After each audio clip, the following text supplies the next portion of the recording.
السلام عليكم ورحمة الله.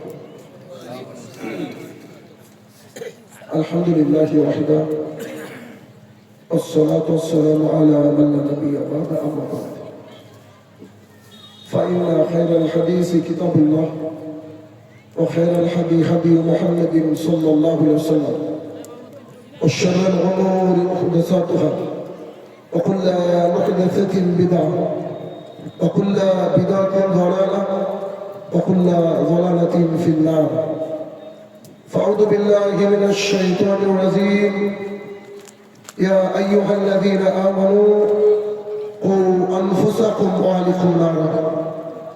عن أبي هريرة رضي الله تعالى عنه قال رسول الله صلى الله عليه وسلم كل أمة يدخلون الجنة إلا من أبى. قيل يا رسول الله من أبى؟ قال من أطاعني دخل الجنة ومن أساءني فقد أبى. عن عائشة رضي الله تعالى عنها قالت قال رسول الله صلى الله عليه وسلم من عمل عملا ليس عليه أمرنا فهو رد. সম্মানিত উপস্থিতি, সর্বপ্রথম আল্লাহ সুবহানাহু ওয়া তাআলার বারগাহে শুকরিয়া জ্ঞাপন করব যে আল্লাহ তাআলা সন্ধ্যা থেকে এই পর্যন্ত আপনাদেরকে দিনের অনেক জ্ঞান হাসিল করার লক্ষ্যে প্রেরণ করেছেন, যিনি বিচার দিবসের একচ্ছত্র অধিপতি সে রব্বুল ইজ্জাতের বারগাহে শুকরিয়া জ্ঞাপনার্থে আমরা সবাই মিলে বলি আলহামদুলিল্লাহ।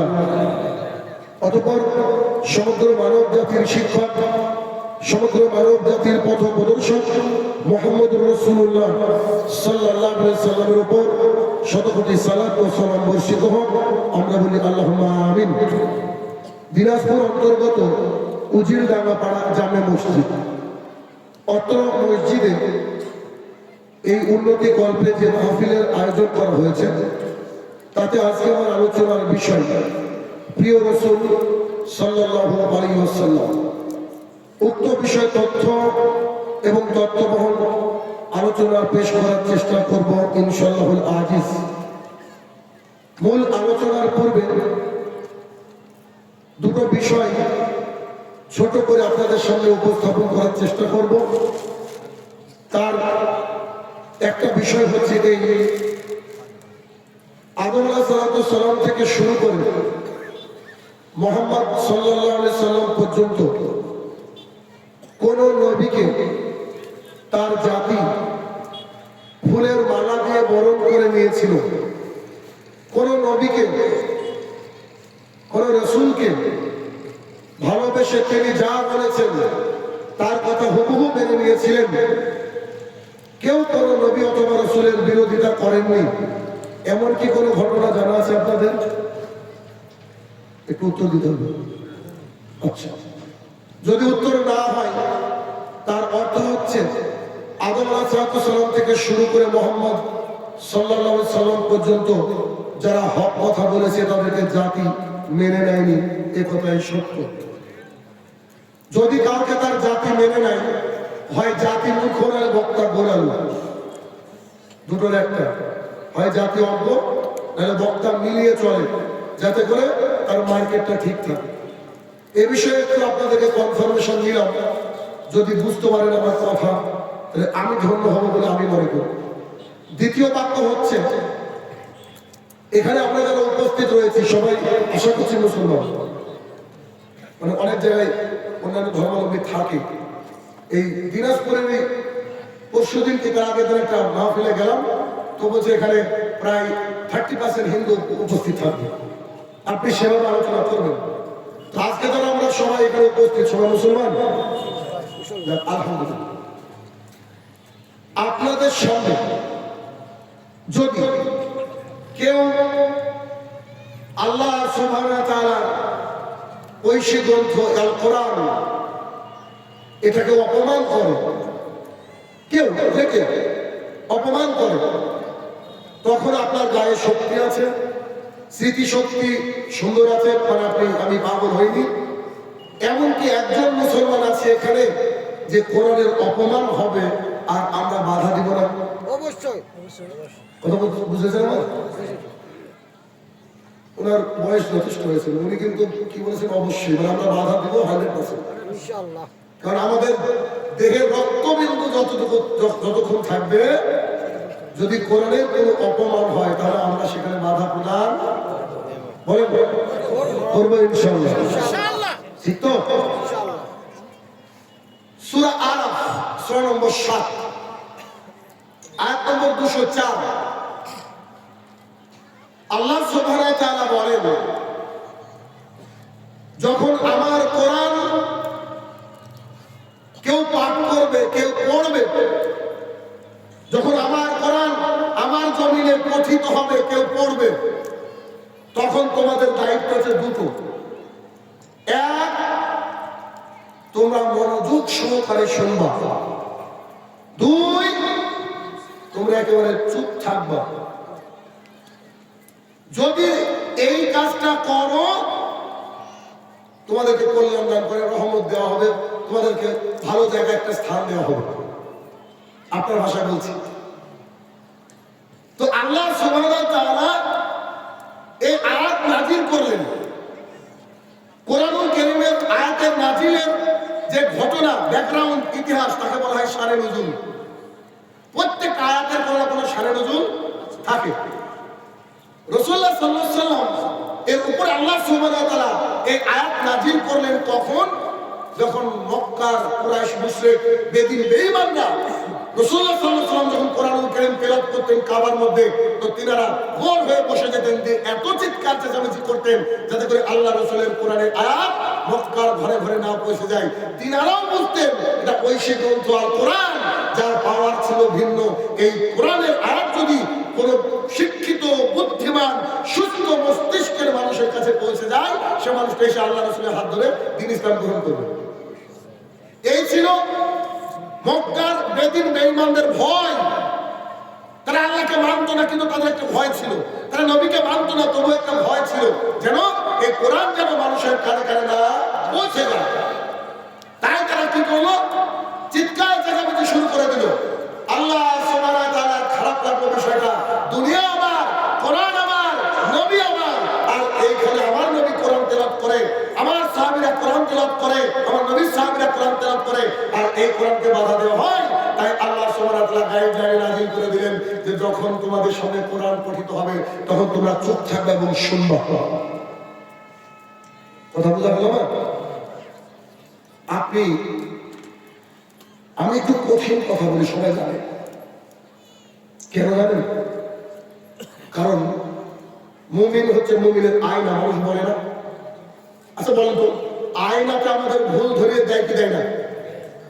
কিন্তু চিৎকার করে কি ঝামেলা করে? ক্রিম মাখতে মাখতে আয়নার কাছে গেলাম, গিয়ে দেখছি এখানে একটু ক্রিম লেগে আছে। আয়না আমাকে সুন্দর করে বুঝে দিল যে তোমার এখানে কি লেগে আছে, একটু ক্রিম, তুমি ডলে নাও। বাইরে গেলে মানুষ পাগল বলবে, বা বলবে যে কি লেগে আছে, ঠিক না? একজন মুমিন, একজন মুমিনের যদি আয়না হয়, আমি আপনার এখানে যারা বসে আছেন সবাই ভাই, এদিকে যারা বসে আছেন আমাদের বোন মায়েরা, তো একজন দাঈ আল্লাহ, একজন বক্তা, নবীওয়ালা যারা মানুষ, তাদের বৈশিষ্ট্য হচ্ছে সমাজের চলমান বিষয় যেগুলো সমাজকে ক্ষতি করে সে বিষয়ে কথা বলবে। যদি কথা বলে তবে সেই সমাজটা সুন্দর এবং সুশীল সমাজ হবে। আর যদি আলেমরা, বক্তারা, জাননেওয়ালা মানুষেরা চুপ থাকে, তাহলে কিন্তু দ্বীন ইসলাম আস্তে আস্তে নষ্ট হয়ে যাবে। যেমন করে ইসমাইলের শেখানো ধর্ম নষ্ট হয়ে গিয়েছিল বলেই আল্লাহ সুবহানাহু ওয়া তাআলা মুহাম্মদ সাল্লাল্লাহু আলাইহি ওয়াসাল্লামকে পাঠিয়েছিলেন। আমার কথা বলতে কারো কোনো অসুবিধা হচ্ছে? ওকে, এবার একটু শুরু করি মূল জায়গা। এখন ঢুকির আলোচনা। আমি যে আজকের আলোচনার টপিক রেখেছি ওটা বলবো, ওটাই নিয়ে আলোচনা করব। আর আমি আশাবাদী যে আমি সারা রাত আলোচনা করি, আপনারা ডায়াবেটিসের রোগীও পেশাব করতে উঠবেন না বলে আমি আশাবাদী। কেন? আমার কোনো ক্ষমতা নাই, ক্ষমতা হচ্ছে এটা আল্লাহ তাআলা বাণী। আমি দেখেছি বহু জায়গায়, আপনি দেখেন, আজকে পরীক্ষা করেন। আর না হলে আপনার অন্তরে মরিচা পড়ে আছে, ট্রিটমেন্ট করতে হবে। আমি মাত্র আয়াত দ্বারা আপনাকে বুঝাতে চাইলাম, আল্লাহ সুবহানাহু ওয়া তাআলার জমিনে যখন কোরআন পাঠ হবে, তখন আপনাকে আমাকে চুপ থাকতে বা শুনতে হবে। আমি এখানে উঠে বললাম ইয়া আইয়ুহাল্লাযীনা আমানু, এটা কোরআনের আয়াত কি আপনার? আমাদের সভাপতি সাহেব যখন এইখানটা সভাপতির আসনে বসেছেন, আমি জানি না, তখন ছিলাম না, কিন্তু আমি নিশ্চিত জানি তিনি কিন্তু সালাম দেওয়ার পর নিশ্চয়ই কোরআনের একটু আয়াত পড়েছেন। তিনার সন্তান আজকে দেশ বিদেশের মানুষকে কোরআন শিক্ষা দিচ্ছে, কোরআনই তো। তাহলে এখানে যারাই উঠেছেন, আমার আগের বক্তা তিনিও কোরআনের আয়াত বলেছেন কিনা? তার মানে এখানে আমি যখন বসে বলছি ইয়া আইয়ুহান নাস কুলু মিম্মা ফিল আরদি হালালান তাইয়্যিবা, এখন আপনার আমার চণ্ডীদাসের সবারই দায়িত্ব কি? এক, চুপ থাকবো, দুই হচ্ছে শুনবো, তাই তো? এবার আপনারা আমাকে উত্তর দিবেন। আমি যখন এখান থেকে কোরআনের আয়াত বলছি, আগের বক্তা যখন আয়াত বলছে, সভাপতি সাহেব যখন আয়াত বলছে, তখন আপনারই কোনো এক সন্তান গিয়ে ওই মেলায় গিয়ে ওই বাদামওয়ালাকে বলছে, চাচা বাদামের দাম কত? এটা কি কোরআনের অপমান না? অপমান। সভাপতি সাহেব বলছে ইয়া আইয়ুহাল্লাযীনা আমানু কু আনফুসাকুম ওয়া আহলিকুম নারা, আপনার স্ত্রী গিয়ে বলছে অন্যটার দাম কত? একটু আগে আপনি আমাকে প্রতিশ্রুতি দিয়েছেন আপনার সামনে যদি কোরআনকে অপমান করা হয় আপনি তার গায়ের শেষ রক্ত বিন্দু থাকা পর্যন্ত প্রতিবাদ করবেন। আমি বলছি না যে এখন দোকানগুলোকে ভেঙে দিতে হবে, আমি এটা বলছি যে আগামী বছর যদি জলসা করতে হয় তো দোকানপাট আগে তুলবেন, যদি না তুলেন এলাকায় বলবেন আমি থাকবো না, চালাও দেবো, আমি পাপের ভাগীদারি হবো না। বহু আগে আমি বলেছি প্রাইমারি স্কুলে পড়াশোনার জানাজা উঠেছে ওই দিন যেদিন থেকে মিড ডে মিল চালু হয়েছে। বলেন যেদিন থেকে মিড ডে মিল চালু হয়েছে সেদিন পড়াশোনা হয় স্কুলে? নিশ্চিত হয় আমি জানি। আমরা ঘুরি, আমরা দেখি, এ হাত দিয়ে কত ভিডিও তৈরি করেছি, এ হাত দিয়ে পুলিশ অফিসার তৈরি করেছি, ওনার সন্তান যেমন পড়ায় আমারও ছাত্র আছে বহু আমেরিকা, আমি ওয়ার্ল্ড ওয়াইড পড়াই আলহামদুলিল্লাহ। আমি দেখেছি, দেখার পরে বলছি আমার বিষয়টা নিয়েছে এডুকেশন। আমি আপনাদেরকে বলতে চাইছি যে দেখেন কোরআনুল কারীম যখন তেলাওয়াত হবে আমাদের দায়িত্ব আল্লাহ তাআলা দুটো দিয়ে দিলেন, আমাদের উপরে রহমত বর্ষণ করা হবে বললেন, আমাদের উপরে রহমত নাই। এই জন্য আজকে আপনাদের কততম জলসা, এততম জলসায় যদি প্রত্যেক জলসায় যদি 10টা করে মানুষ পরিবর্তন হতো তাহলে অততম দিয়ে গুণ করে দেখেন ফজরের মসজিদে লোক আসতো না, অথচ ফজরে দোকাতা। শুধু প্রোগ্রাম শুনলে হবে না, শুধু জলসা শুনলে হবে না, রমজানের গেট লাগালে হবে না, জীবনকে পরিবর্তন করতে হবে। যখনই মেলার আয়োজন হয়েছে তখনই অনেক অন্যায় হয়েছে। তার প্রথম অন্যায় ছিল কি যে আল্লাহর কোরআনের দিকে পাঠ হচ্ছে আর ওইদিকে কত কি বিক্রি হচ্ছে। কেন? যারা আজকে দোকানপাট বসেছে তারা কি মারা যাবে না? তো তাদেরকে কবরে প্রশ্ন করা হবে না? তাদেরকে দিন জানার দরকার নেই? আজকের দিনটাই এলাকার স্থানীয় দোকানগুলো বন্ধ করা উচিত ছিল মাগরিবের পর থেকে, অথচ আজকে স্টার দোকানপাট হয়েছে। আল্লাহি আল্লাহর কসম করে বলছি এইভাবে যদি দাওয়াতের কাজ চলতে থাকে হয়তো মসজিদের উন্নতি হবে, টাইলস বসবে, মার্বেল বসবে, সোনার মাইক্রোফোন চলে আসবে, কিন্তু মানুষের ইমানের উন্নতি হবে না। আপনি লিখে নিতে পারেন এই কথা, কারণ কোরআনকে অপমান করে কোনো কিছু হয় না। দ্বিতীয় নম্বর কথা, দায়িত্ব পালন করে যদি জান্নাত পাওয়া যেত, পৃথিবীর প্রথম জান্নাতি ব্যক্তি হতেন আল্লাহ রাসূলের জামানার পর থেকে প্রথম জান্নাতি ব্যক্তি হতেন আবু তালেব। কারণ আবু তালেবের মতো দায়িত্ব পালন কেউ করেছে বলে আমার জানা নেই। আল্লাহ রাসূলকে নিজের বুকের উপরে শুয়ে রেখেছে, নিজের সন্তানকে সাইডে রেখে, সে আবু তালেব জাহান্নামে যাবে, হাদিস মুসলিম শরীফ। আমি কমিটির ভাইদেরকে অনুরোধ করব, আপনি আমার দিনী ভাই, যদি আপনার অনুযায়ী জাতি না চলে, অর্থাৎ কোরআন এবং সুন্নাহ মেনে না চলে, আপনি বাঁচার জন্য এখান থেকে বেরিয়ে যাবেন। আমি সবাইকে বলছি, কারণ মাহফিল মানে বছরের একটা ঈদের মতো অনুষ্ঠান নয়, মাহফিল মানে 8-10টা গরু জবাই নয়, মাহফিল মানে একদিন একটু বাইক নিয়ে ঘোরাফেরা করবেন এটা নয়।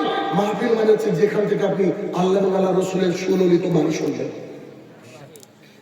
আমি আজকে আলোচনার বিষয় অন্য একটা রাখবো বলেছিলাম, কিন্তু এখন আমি আসতে গিয়ে পরিস্থিতি দেখে আমি এটা রাখতে বাধ্য হলাম যে আজকে আমরা আলোচনার বিষয় হচ্ছে মুহাম্মদ সাল্লাল্লাহু আলাইহি ওয়াসাল্লাম। তিনি কে? তাকে আমরা মূল্যায়ন করি না। আসলে মূল আলোচনা, আমার কথায় কষ্ট পেলেন আপনারা? ভাইরা আমার, দেখেন এখানে আমরা কোরআন করছি আর ওখানে চিৎকার চেঁচামেচি হচ্ছে, কত অন্যায় হচ্ছে, কত মানুষ দেখেন জেরা করছে আজকে কি। এই পাপগুলো আমাদের হবে কি হবে না বলেন তো? কারণ আমরা এখানে উপস্থিত রয়েছি, সবাই ভালো, আমরা জেরা করিনি, তাও অ্যাকাউন্টে গিয়ে দেখবো আমাদের জেরা আল্লাহ কোথায় গো, আল্লাহ তো আমরা উজির জায়গায় গিয়েছিলেন না, ওই দিন তো ছেলে মেয়ে জেরা করেছে, তোমরা তো বাপের ভাগিদারি, বলবে কি বলবে না? বিপদে পড়ে যাবে। অতএব আমরা শুনতে এসেছি ওই ব্যক্তির কথা যে ব্যক্তির জন্য সাহাবায়ে কেরাম জীবন দেওয়ার জন্য প্রস্তুত ছিল। আমরা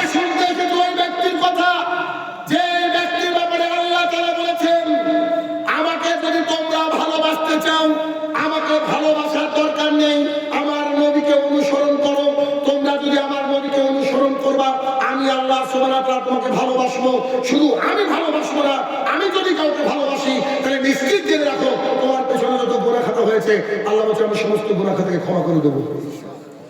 তিনি কত বড় মাপের নবী, যিনি মেরাজে যেতে গিয়ে পৃথিবীর প্রত্যেকটা নবী রাসূলের ইমামতি হতে তিনি ইমাম আর প্রত্যেকটা নবী রাসূলরা মুক্তাদি হিসেবে সালাত আদায় করেছে। তিনি কোন নবী? তিনি কে? তিনি আসলে যে তিনি কে, আসলে এটা যদি আমরা না বুঝতে পারি, আসলে তিনি কে এটা যদি না বুঝতে পারি আমাদের সমাজ পরিবর্তন হবে না। আপনার এমএ পাস ছেলেকে ডাকেন, সেই ছেলেকে যদি বলা হয় আচ্ছা বলেন তো বর্তমান সময় কোন নায়িকা বিয়ে করেন অথচ সন্তানের মালিক, তো বলে দেবেন। ক্রিকেটের কোন টিম কার সাথে এখন খেলছে বলে দেবেন। কিন্তু যদি ওকে বলা হয় যে তুমি 5টা বাক্য মোহাম্মদ সাল্লাল্লাহু আলাইহি সাল্লাম সম্পর্কে বলো, তো ও বলবে মোহাম্মদ সাল্লাল্লাহু আলাইহি সাল্লাম আমাদের শেষ নবী, আর এখন তো কিছু না। এরপরে পরে বাক্য বলতে পারবে না। আমার কষ্ট হয় কখন জানেন? যখন আমরা দেখি যে কোরআন এবং সুন্নাহর নামে আমরা অন্য কিছু করছি, তখন কেমন দেখেন। একেবারে শুরু থেকে দেখবেন এই আলোচনা কোনোদিন শুনেনি, আমি একবার নিশ্চিত ইনশাআল্লাহ আপনি শুনেন, আপনার অন্তঃসমুদ্ধি লাভ করবেন। দেখেন হালিমা নাম শুনেছেন? বলে তো হালিমা কে ছিল? হালিমা কে ছিল? দাইমা। দেখেন উনি বলেছেন আলহামদুলিল্লাহ, দাইমা মানে হচ্ছে দুধ মাতা, তাই না? যিনি দুধ পান করান। একটু হালিমাতুস সাদিয়া বলছেন আমরা একটা কাফেলা নিয়ে, ক্ষমতা একটা সেকেন্ড মিস করবেন, আমরা একটা কাফেলা নিয়ে নিজের দেশ থেকে রওনা হলাম মক্কা। আমরা একটা কাফেলা নিয়ে নিজের দেশ থেকে রওনা হলাম মক্কা। আমাদের কাফেলার মধ্যে যিনারা ছিলেন প্রত্যেকটা নারীর আমাদের মূল টার্গেট হচ্ছে এই যে আমরা গিয়ে মক্কার সম্ভ্রান্ত পরিবার থেকে একটা করে বাচ্চা বেছে নেব, তাকে আমরা 2 বছর দুধ পান করাবো, আর তার পরিবার থেকে আমরা একটা মোটা অঙ্কের হাদিয়া পাবো। সবারই টার্গেট। হালিমাতুস সাদিয়া বলছেন সেই সফরে ছিলাম আমি, আমার একটা সাদা মাদি গাধা যেটা চলতে পারত না, খুব দুর্বল। আমি যখন যাচ্ছিলাম আমার স্বামী উঠে যাচ্ছিল, আমার কোলে ছিল সদ্য বাচ্চা জন্ম নেওয়া আমার নিজের বাচ্চা, আমি মাদি গাধাটার উপরে চড়েছিলাম। তো একটু পরে পরে সামনের লোকগুলা, সামনের মহিলাগুলা আমাকে ডাক দিয়ে বলছে ও কি ব্যাপার গো, তোমার তো গাধাই চলে না, তোমাকে সাথে নিয়ে যাবো না, তুমি থাকো, আমরা চললাম। বারবার বারবার আমাকে তিরস্কার করতে লাগলো, কিন্তু আমার তো এটা এমন একটা অথর্ব, এমন একটা দুর্বল, এ জোরে যেতে চাই না, ওকে চাবুক দিলেও দিতে চাই না। যা এরকম কষ্টে কষ্টে কষ্টে আমরা মদিনার মুখে, মক্কার মুখে পৌঁছলাম। মক্কার মুখে যাওয়ার পরে আমি একটু বিশ্রাম নিতে লাগলাম। আমার কলিজার টুকরা সন্তানটা কাটা কবুতরের মতো ছটফট করছিল, আমার বুকে কোনো দুধ ছিল না। আমি আমার স্বামীকে বললাম শুনছো, তুমি একটু ঘোড়া ওই উটটার কাছে যাও না, একটু দুধটা দহন করে নিয়ে আসো, যদি একটু দুধ নিয়ে আসো, ওই দুধটা আমি পান করলে আল্লাহ আমার স্তনে দুধ দিবে। আমার ছোট্ট কলিজার টুকরা সন্তানটা কাঁদছে, আর বৃষ্টি নাই দুদিন থেকে, কি যে পরিস্থিতি। তখন হালিমার কথা শুনে তার স্বামী করলো কি, উটের দুধ দহন করতে গিয়ে দিচ্ছে, উটের বাটেও দুধ নাই। তখন ফিরে এসে বলছে না, উট তো কদিন থেকে ছাড়া খায়নি, বৃষ্টি হয়নি, কি যে করবো, উটেরও দুধ নেই। হালিমা তুমি একটু বাচ্চাটাকে আদর করো, আদর করতে করতে ঘুমিয়ে দাও। সে রাতে আমি আদর করতে করতে ঘুমিয়ে দিলাম। ফজরের পর সব মহিলারা চলে গেল, গিয়ে গিয়ে সবাই এক একটা করে বাচ্চা নিয়ে চলে আসলো। আমি হালিমা বের হলাম। আমি হালিমা যাওয়ার পরে বাচ্চা খুঁজতে খুঁজতে খুঁজতে দেখি কোনো বাচ্চা নাই, সব আমাদের কাফেলা বাচ্চা নিয়ে নিয়েছে। তখন গিয়ে দেখছি একজন আমাকে বললো, আরে একটা এতিম বাচ্চা হয়েছে গো, ওর দাদা খুব বৃদ্ধ, কখন যাই আসি, কখন যে মারা যাবে, তুমি যদি চাও ওই এতিমের বাচ্চাটাকে নিতে পারো। তখন তিনি গিয়ে বলছেন যে আমাদের মূল টার্গেট হচ্ছে দুধ পান করাবার হাদিয়া নিব। বড় লোক হলে বেশি হাদিয়া পাওয়া যাবে, বৃদ্ধ মানুষ আর ওই এতিম বাচ্চা যার বাবা নেই তাকে আমি নিয়ে কি করবো, আমি ওর কাছে গেলাম। আমি ফিরে এসে আমাদের তাঁবুতে বসলাম। তখন তারা বলছে হালিমা তুমি কি বাচ্চা পাওনি? তো না, আমরা বাচ্চা পাইনি। তাহলে তুমি যা খুশি করছো করো, আমরা আগামীকাল সকালবেলায় কাফেলা রওনা দেবো বাড়ির দিকে। তখন রাত্রি গভীর হয়েছে। হালিমার যে মানে স্বামী হালিমাকে আর তারা স্বামী স্ত্রী দেখেন পরামর্শ করে যখন অভাব হয়, তখন হালিমা বলছে আচ্ছা ওই বাচ্চাটাকে যদি নিই কেমন হবে গো? আর ওই স্বামী বলছে যাই হোক না কেন বাচ্চাটা নেও, আল্লাহ হয়তো আমাদের উপর রহমত করতেই পারে, করতে পারে। তবে তাকে একটু বলবো যেন কিছু টাকা পয়সা দেয়, কারণ এতিম বাচ্চা একেবারে কি যে হবে। হালিমা বলছে আমি সকালবেলা গিয়ে বাচ্চাটাকে নিলাম, তো দাদার সাথে কথা বললাম, দাদা আমাকে বাচ্চাটাকে দিয়ে দিল। বাচ্চাটাকে দিয়ে দেওয়ার পর সন্ধ্যাবেলায় আমি দুধ পান করাবো, ঠিক এমন অবস্থায় আমি আমার একটা স্তনে লাগিয়ে দিলাম ছোট্ট বাচ্চাটাকে, আর একটা স্তনে আমার সন্তানকে লাগিয়ে দিলাম। আমি আমার বাচ্চাকে ওই রাতের মতো পেট ভর্তি করে খেয়ে ঘুমাতে আমি হালিমা দেখিনি। সুবহানাল্লাহ বাড়ি গিয়ে বলবেন, কথা বুঝতে পারছেন না? কি বলছে? আমি আমার বাচ্চা জন্ম নেওয়ার পর এইরকম পেট পুরে খেয়ে শান্তিতে ঘুমিয়েছে, এই দৃশ্য আমি হালিমা দেখিনি। তখন হালিমা বলছে তার স্বামীকে, তুমি একটু উটের দুধটা দেখো দেখি হবে কি, খিদে তো আমাদেরও লেগেছে, কতক্ষণ পানি পান করে থাকবো। তো হালিমা তো সাদিয়ার স্বামী গিয়ে দুধ দহন করে নিয়ে এসে বলছে এত দুধ উটে আমরা কোনোদিনও দেখিনি। রাসূল সাল্লাল্লাহু আলাইহি সাল্লাম এতিম বাচ্চা আর কেউ নয়, মুহাম্মদ সাল্লাল্লাহু আলাইহি সাল্লামকে নিয়ে হালিমা তো সাদিয়া যখন পরের দিন রওনা দিল, তখন তার গাধাটার কথা মনে আছে নাকি? মাদি সাদা একটা গাধা, যেটা ছিল খুব দুর্বল, চলতে পারছ না। হালিমা তো সাদিয়া মোহাম্মদ ছোট্ট মোহাম্মদ সাল্লাল্লাহু আলাইহি সাল্লামকে নিয়ে যখন গাধার উপরে উঠলেন, তখন তার গাধাটা চলছিল, আর পেছনের লোকজন তারা বলছিল হালিমা এটা কি ওই গাধা নাকি যে গাধায় তুমি চড়ে এসেছিলে? কি ব্যাপার, আমাদের উপরে একটু রহম করো না গো, একটু আসতে যাও, আমরা যে তোমার পাত্তাই পাচ্ছি না। তখন হালিমা তো সাদিয়া বলছে আর আমি গরিব মানুষ, গাধা কোথা থেকে চেঞ্জ করবো, ও গাধাই কেন চলছে আমি জানি না, আমি কিছুই বুঝতে পারিনি, তিনিও তো বুঝতে পারেনি তিনি কাকে করে নিয়েছে। তিনি নিয়ে চলে গেলেন তার বাড়িতে।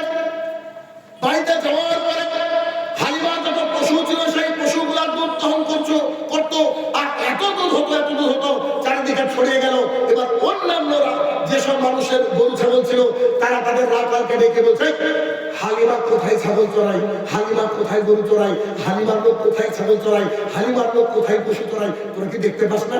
ওইখানে নিয়ে যাবি, ওইখানে নিয়ে যাবি। আসলে ঘাস নাকি মুহাম্মদ সাল্লাল্লাহু আলাইহি ওয়াসাল্লাম বারাকা কি জিনিস?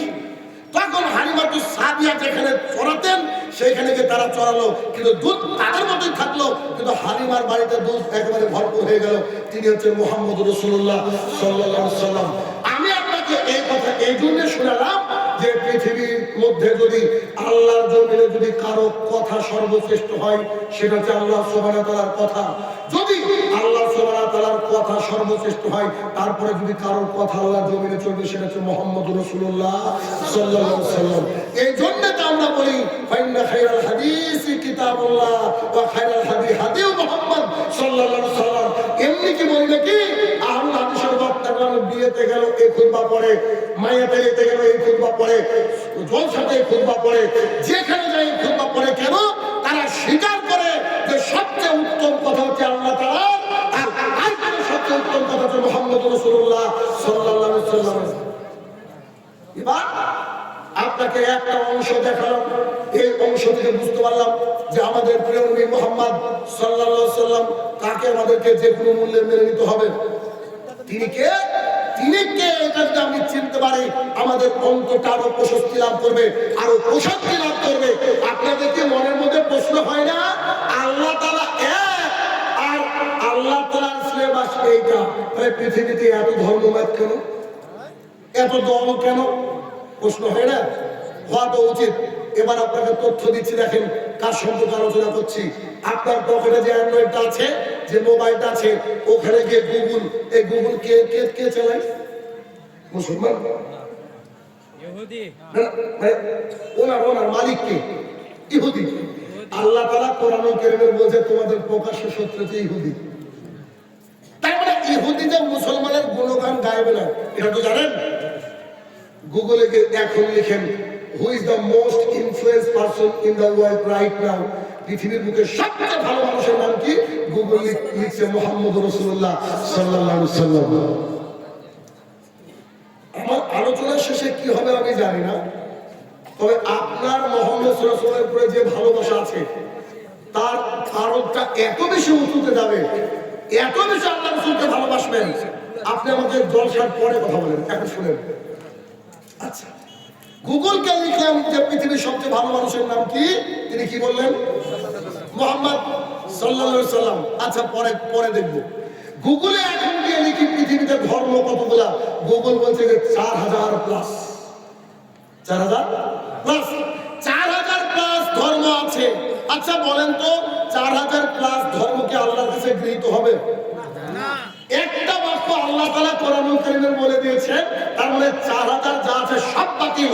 আল্লাহ সুবহানাহু ওয়া তাআলা বলেন ইন্না দীনা ইনদাল্লাহিল ইসলাম, আমার কাছে একমাত্র মনোনীত ধর্ম কি? ইসলাম। ভাইরা, আল্লাহ তাআলার কাছে মনোনীত ধর্ম ইসলাম। আপনাদেরকে একটা প্রশ্ন করি, কারণ জলসা মানে শিখে যেতে হবে।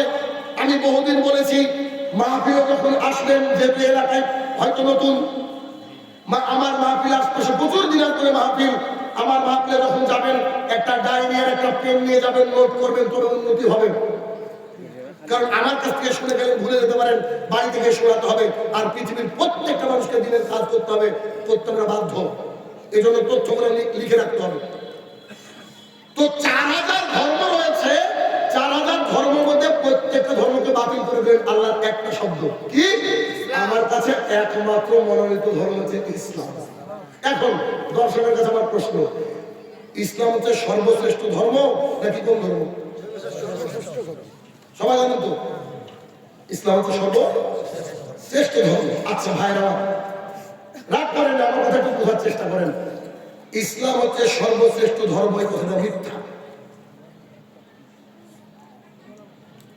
হতে পারে না। মিথ্যা না, মিথ্যা না। ইসলাম হচ্ছে সর্বশ্রেষ্ঠ ধর্ম, এটা মিথ্যা।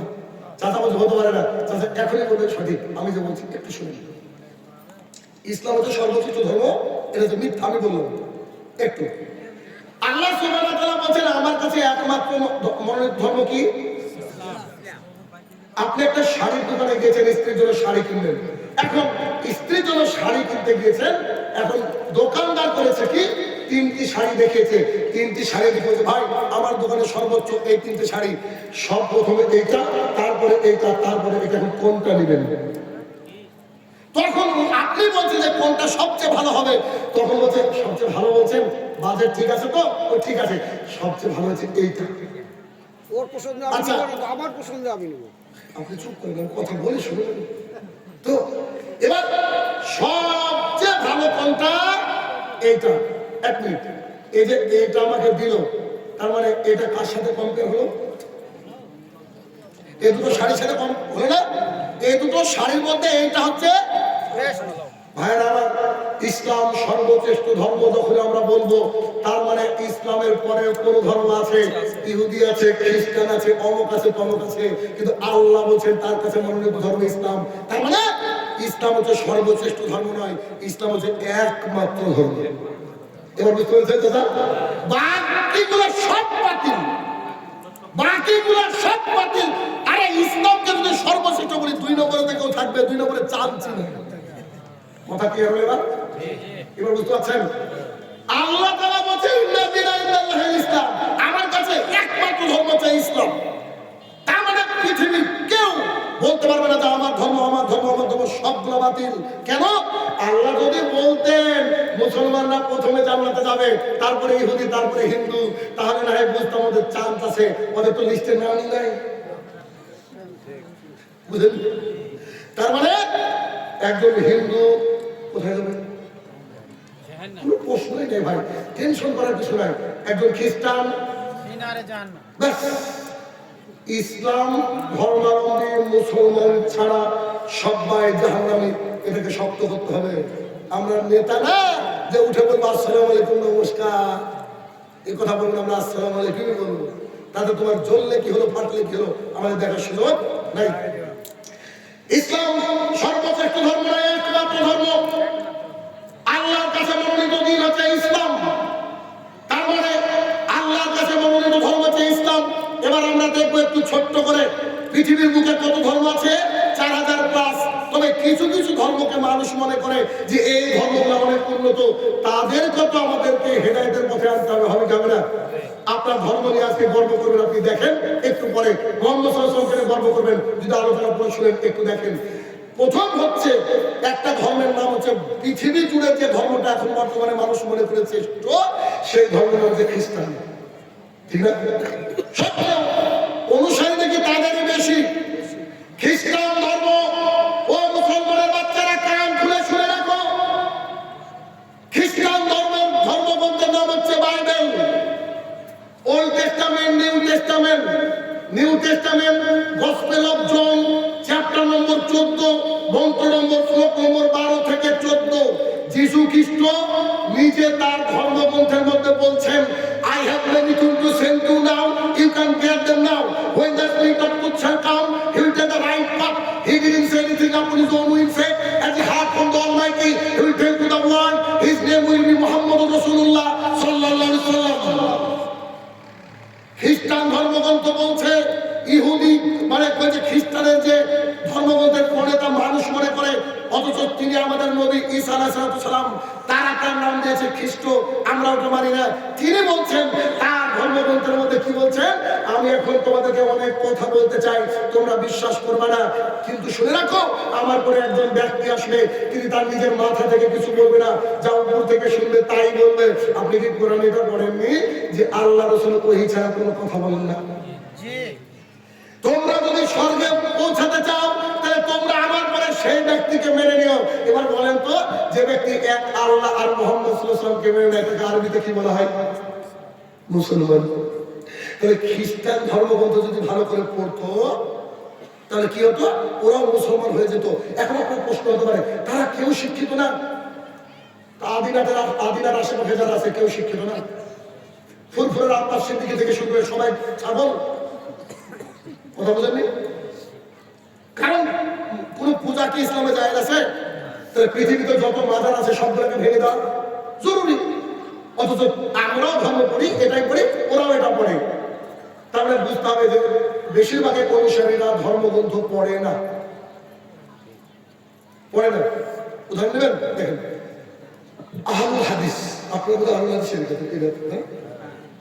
যদি আপনাদের দেখে আমাদের লজ্জা লাগে, আমরা তো আহলুল হাদিস ছিলাম না, ধরেন আমরা হানাফি থেকে আহলুল হাদিস হয়েছি। এই জন্য আমরা যে আহলুল হাদিস একটু আলাদা, আপনাদেরকে আমরা একটু আলাদা দেখি। আহলুল হাদিস কি? এক মিনিট। পৃথিবীতে যেখানে যারা মানুষের রচিত বিধানকে সাইডে রেখে কোরআন এবং সুন্নাহ মেনে নেবে না হচ্ছে আহলুল হাদিস। কোরআন এবং সুন্নাহ মেনে নেবে না হচ্ছে আহলুল হাদিস।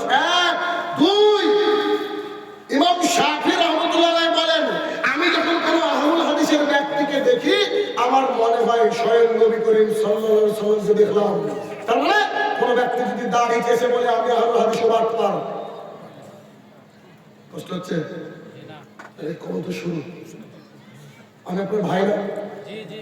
আমি আপনার ভাইকে, আপনার ভুলটা তো আমি ধরিয়ে দেবো ভাই, আমার বলে যাক তোমরা ভাইরা। আহলুল হাদিসের বাচ্চারা কখনো টাক মান নিচে প্যান্ট করতে পারে না। তাহলে কেউ যদি বলে যে আমি আহলুল হাদিস অথচ টাক নিচে প্যান্ট করছে, তাহলে ওই ব্যক্তি অজ্ঞ। আমরা আহলুল হাদিস মানে রাসূলুল্লাহ বুকে হাত আর আম ব্যস্ত করে গেছে, বাকি আর কোনো কিছু নাই। আহলুল হাদিস মানে হুবহু নবীর তরিকায় চলতে হবে, নবীর তরিকায় চলতে হবে। নবীর তরিকায় চলা কেমন দেখবেন? 1 মিনিট একটু দেখাই। আমি যে গ্রামের মানুষ সে গ্রামে বিয়ে করেছি। আমার বাড়ির থেকে আমার দাদা শ্বশুর বাড়ি হচ্ছে 3-4 মিনিটের হাঁটার রাস্তা। আমার স্ত্রী তার একটা ক্যারি ব্যাগ করে ছোট একটা বাটন মোবাইল নিয়ে গিয়েছে। বাটন মোবাইল নিয়ে যাওয়ার পর ক্যারি ব্যাগটা ছিল ফুটো, মোবাইলটা হারিয়ে গেছে। আর যেখানে হারিয়েছে সেটা হচ্ছে বড় মসজিদের সামনে, যে মসজিদ থেকে আমি শাহিনুর রহমানকে বের করে দেওয়া হয়েছে। আরব থেকে সেটা করে আমিন বলা শুরু করেছি। 2012 সালের পূর্বে আমার এলাকার মানুষ জানতোই না যে আমিন জোরে বলতো। তো আমাকে ওই মসজিদ থেকে বের করে দেওয়া হয়েছে। আমার স্ত্রী আমাকে অন্য ফোন থেকে ফোন করে বললো মোবাইলটা হারিয়ে গেছে। আমি বললাম আলহামদুলিল্লাহ, যাক হারিয়েছে তো কি হয়েছে, আল্লাহ যে ব্যক্তি নিয়েছে তাকে কিয়ামতের মাঠে আমার জন্য দাঁড় করিও না। কেন 1000 টাকা মোবাইলের জন্য ভাই তোমার কষ্ট করবে? আল্লাহ কাছে আগে ক্ষমা করে দিও। এবার বুঝুন ঘটনা কি, ছেলেকে ঘুম দিব, আমরা ঘুমাবো, মশারি টাঙানোর পর মশারি খাটান। আমি যখন মশারি খাটাচ্ছি, ওই মসজিদ থেকে ঘোষণা আসছে শাহিনুর রহমানের একটা মোবাইল হারিয়ে গিয়েছে, যদি আপনারা কেউ পেয়ে থাকেন তার বাড়িতে অথবা মসজিদে জমা করবেন। যখন ঘোষণাটা 3 বার হয়ে গেল, এবার আমি এইরকমটা শুনে বলছি, হে আমার প্রতিপালক, শাহিনুর রহমান যেন মোবাইলটা না পায়। আমার স্ত্রী জানতে না বিষয়টা। আমার স্ত্রী আমাকে বলছে, আরে পাগল, এটা তো তুমি শাহিনুর রহমান, তোমার ঘোষণা হলো, আর তুমি বলছো বদদুয়া করলা কেন? আমি বলছি, আমি শাহিনুর রহমান 13খানা হাদিস জানি। মসজিদ থেকে হারানো বস্তুর সন্ধান এর ব্যাপারে আল্লাহ রাসূল বলেছেন, যদি মসজিদ থেকে কোনো কিছু হারানোর সংবাদ দেয়, তুমি সঙ্গে সঙ্গে বদদুয়া করো। ওটা শাহিনুর রহমান না, ওর বাবার মোবাইল কেন, ওর বাবার বাইক যদি হয়, বাড়িও হয়, তাও শাহিনুর রহমান বদদুয়া করবে, কারণ আমি আহলুল হাদিস। উদাহরণ দিল। তাহলে কি খ্রিস্টান ধর্মগ্রন্থ বলছে যে মেনে নিতে হবে, কাকে বলেন তো? তাহলে এমনি তো বাতিল হয়ে গেল, ওর ধর্মগ্রন্থের মধ্যে ওটা রয়েছে, এমনি বাতিল। পৃথিবীর অন্যতম দার্জিলিং দিকে যান, বুদ্ধ ধর্ম আছে কি নাই? বুদ্ধ ধর্মগ্রন্থের নাম হচ্ছে দীঘানিকা। দীঘানিকার মধ্যে গৌতম বুদ্ধ মারা যাওয়ার আগে তার শিষ্য আনন্দকে বলছে, আনন্দ, আমি মারা যাওয়ার পর তোমরা কি করবা? ওনারা মনে করে ওটা ওদের নবী। তো গৌতম বুদ্ধ আনন্দকে জিজ্ঞাসা করছে, আমি মারা যাওয়ার পর তোমরা কি করবা? তো আনন্দ বলছে, কি করবো বলেন? বলছে, আমি মারা যাওয়ার পর একজন ব্যক্তি পূর্ণাঙ্গ আলো নিয়ে আসবে। আমি মারা যাওয়ার পর একজন ব্যক্তি পূর্ণাঙ্গ আলো নিয়ে আসবে। একটু মজার ঘটনা বলি, 1 মিনিট। আমি মারা যাওয়ার পর কি নিয়ে আসবে? তার মানে ওর কাছে হাফ ছিল, ওর কাছে আলো ঘাটতি ছিল কিনা? বলছে পূর্ণাঙ্গ আলো নিয়ে আসবে, পূর্ণাঙ্গ আলো নিয়ে আসবে। সেই ব্যক্তিকে আমার পরে পেলে তোমরা তার কথা মেনে নিও। তখন আনন্দ খুব চালাক মানুষ, আনন্দ এবং তার সভাসদরা জিজ্ঞাসা করছে, তার নাম কি হবে? তো বলছে, তার নাম হবে মৈত্রীয়। কি নাম? মৈত্রী। মৈত্রীয় এটা হচ্ছে সংস্কৃত শব্দ, যার মানে হচ্ছে করুণার বুদ্ধ, দয়ার বুদ্ধ। আমাদের নবীকে বলা হয় রহমতুল্লিল আলামিন, সমগ্র মানবতা কিন্তু রহমত। তার মানে গৌতম বুদ্ধ বলে গিয়েছে, আমার পরে যদি তোমরা জান্নাতে যেতে চাও, তাহলে কাকে মানতে হবে? বৌদ্ধ ধর্ম বাতিল। আসেন বেশি উদাহরণ দেবেন কয়েকটা, তারপরে আমরা আমাকে কথা বলবো, আমাদেরকে কথা বলবো। এরপরে বিখ্যাত ধর্ম মানুষ মনে করে পারস্য ধর্ম। পারস্য ধর্মের 2টো গ্রন্থ রয়েছে, জেন্দাবেস্তার, দশাতীরের মধ্যে তাদের যে নবী, সেই নবী বলছে, শোনো, এমন একটা সময় আসবে মানুষ পারস্য ধর্ম ভুলে যাবে। যখন দেখবা পারস্য ধর্ম ভুলে যাবে, মরুভূমির মধ্যে থেকে একটা ব্যক্তি উঠে আসবে। সেই ব্যক্তি আমাদের মতো মন্দিরে পুজো করবে না। সেই ব্যক্তি ইব্রাহিমের নাম শুনেছো তোমরা? তখন ধর্ম দেখেন, সেই ব্যক্তি ইব্রাহিমের কাবার দিকে, মানে কে তৈরি করেছিল কাবা? ইব্রাহিম আলাইহিস সালাম আর ইসমাইল আলাইহিস সালাম। এই বিষয়ে আমার আলোচনা আছে, শুনে নেবেন। তো বলছে তারা আমাদের মতো মন্দিরে অগ্নি পূজা করবে না, তারা হচ্ছে ইব্রাহিমের কাবার দিকে মুখ করে পুজো করবে, আর ওই কাবার মধ্যে কোনো মূর্তি থাকবে না। সুবহানাল্লাহ। চিন্তা করছেন, পারস্য ধর্ম মধ্যে এটা লেখা রয়েছে। তাই বলেন তো, সেই ব্যক্তি আসবে, তার নাম কি? আসবে না, এসেছে? আলহামদুলিল্লাহ। আমরা মুসলমানরা কোন দিকে তাকে ইবাদত করি? ইব্রাহিমের কাবার দিকে। আল্লাহ রাসূল সাল্লাল্লাহু আলাইহি ওয়াসাল্লাম মক্কা বিজয় করলেন, তখন তিনি একটা ছড়ি নিয়ে লাখ মানাত ওয়াজ্জা হুবলের গায়ে মারছেন, বলছেন জাল হক ওয়াজাল বাতিল ইন্নাল বাতিলা কানা যাহুকা। তিনি মূর্তিগুলোকে ভেঙে খান খান করে এই বাক্য বলছিলেন, মনে আছে কি? তার মানে এই কাজটা শুনেন। এরপরে শেষে বলবো সনাতন হিন্দু ধর্মগ্রন্থ। হিন্দু ধর্মগ্রন্থর কথা যদি বলতে যাই অনেক সময় লাগবে। একটু আপনাকে আশ্বস্ত করবো যে পৃথিবীতে যে কোনো ধর্ম আসলে ধর্মই না, মানুষ বানানো, বা আল্লাহ যে কিতাব পাঠিয়েছিলেন তাকে বিকৃতি করেছে, তার প্রমাণ আমার বক্তব্য থেকে পেলেন। যদি এগুলো না থাকতো, শাহিনুর রহমান অনেকদিন আগে জেলে থাকতো। হাজার হাজার ভিডিও রয়েছে ইউটিউবে, প্রমাণ তো আমার কাছে আছে, বুঝেন না? প্রমাণ কি দিচ্ছি না আপনাদেরকে? দিচ্ছে না। এবার দেখেন, হিন্দুদের পুরাণ ধর্মগ্রন্থ রয়েছে বেদ, বেদ আছে না? 4 খানা। পুরাণ আছে 18 খানা। 18 খানা পুরাণের মধ্যে ভবিষ্য পুরাণ 3 নম্বর খণ্ড, বুখারী খণ্ড থাকে না, 3 নম্বর খণ্ড, 3 নম্বর অনুচ্ছেদ, 3 নম্বর অধ্যায়, 5 এবং 6 নম্বর মন্ত্র। দেখেন তো মন্ত্রের মধ্যে কিছু একটা পরিচিত পান কিনা। দেখেন মন্ত্রটা পাঠ করছি আমি। মুহাম্মদ বিখ্যাত শিষ্য শাখা সমন্বিত নিপশ্চাৎ মহাদেবা মরুস্থল নিবাসী নমঃ। 100 জন ঠাকুরের চেয়ে বেশি মন্ত্র জানে। বুঝলেননি কেন আমাদেরকে পড়তে হয়? আমাদেরকে পড়তে হয়, না পড়লে তো আর বুঝতে পারছেন আছে কোন দেশে। এবার আপনারা মানে করি, আচ্ছা চিঠি যখন লিখেন ইতি কোথায় লিখেন? শুরুতে না শেষে? ইতি মানে শেষ, তাই না?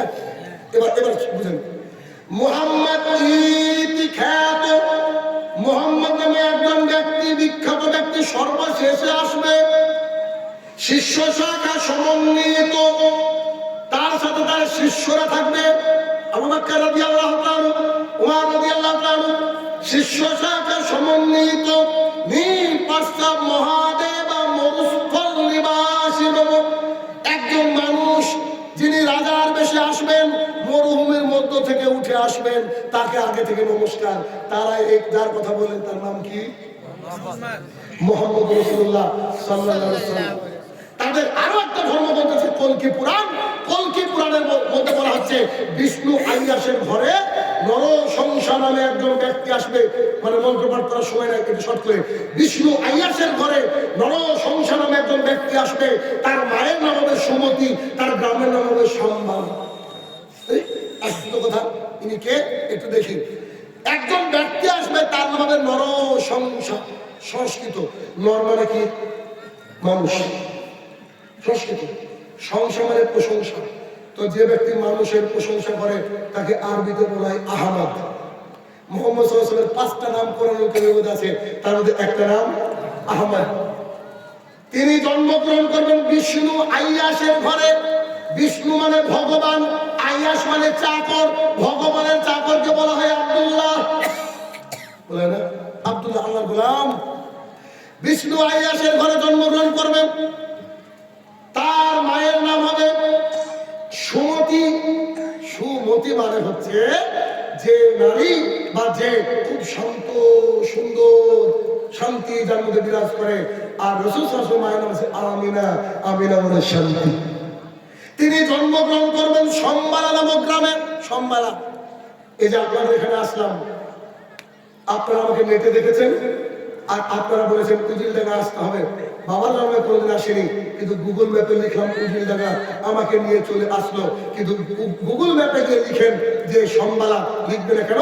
সম্বালা নামে কোনো গ্রাম নাই, এটা হচ্ছে সংস্কৃত শব্দ। সম্বালা মানে হচ্ছে শান্তির শহর। মক্কাকে কি বলা হয়? দারুল আমান। দারুল আমান মানে কি? শান্তির শহর। আল্লাহ রাসূলের জন্ম হচ্ছে মক্কায়।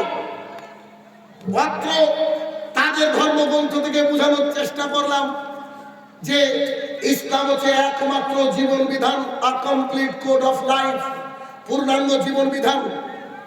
এখন আমরা দেখবো এই মুহাম্মদ সাল্লাল্লাহু আলাইহি ওয়াসাল্লাম। আরেকটা জিনিস দেখে আমি এইদিকে ঢুকবো। আরো একটা জিনিস, আমাদের দেশের গান্ধীজি ছিলেন, সবারই পকেট আছে। গান্ধীজি কি বলছে জানেন?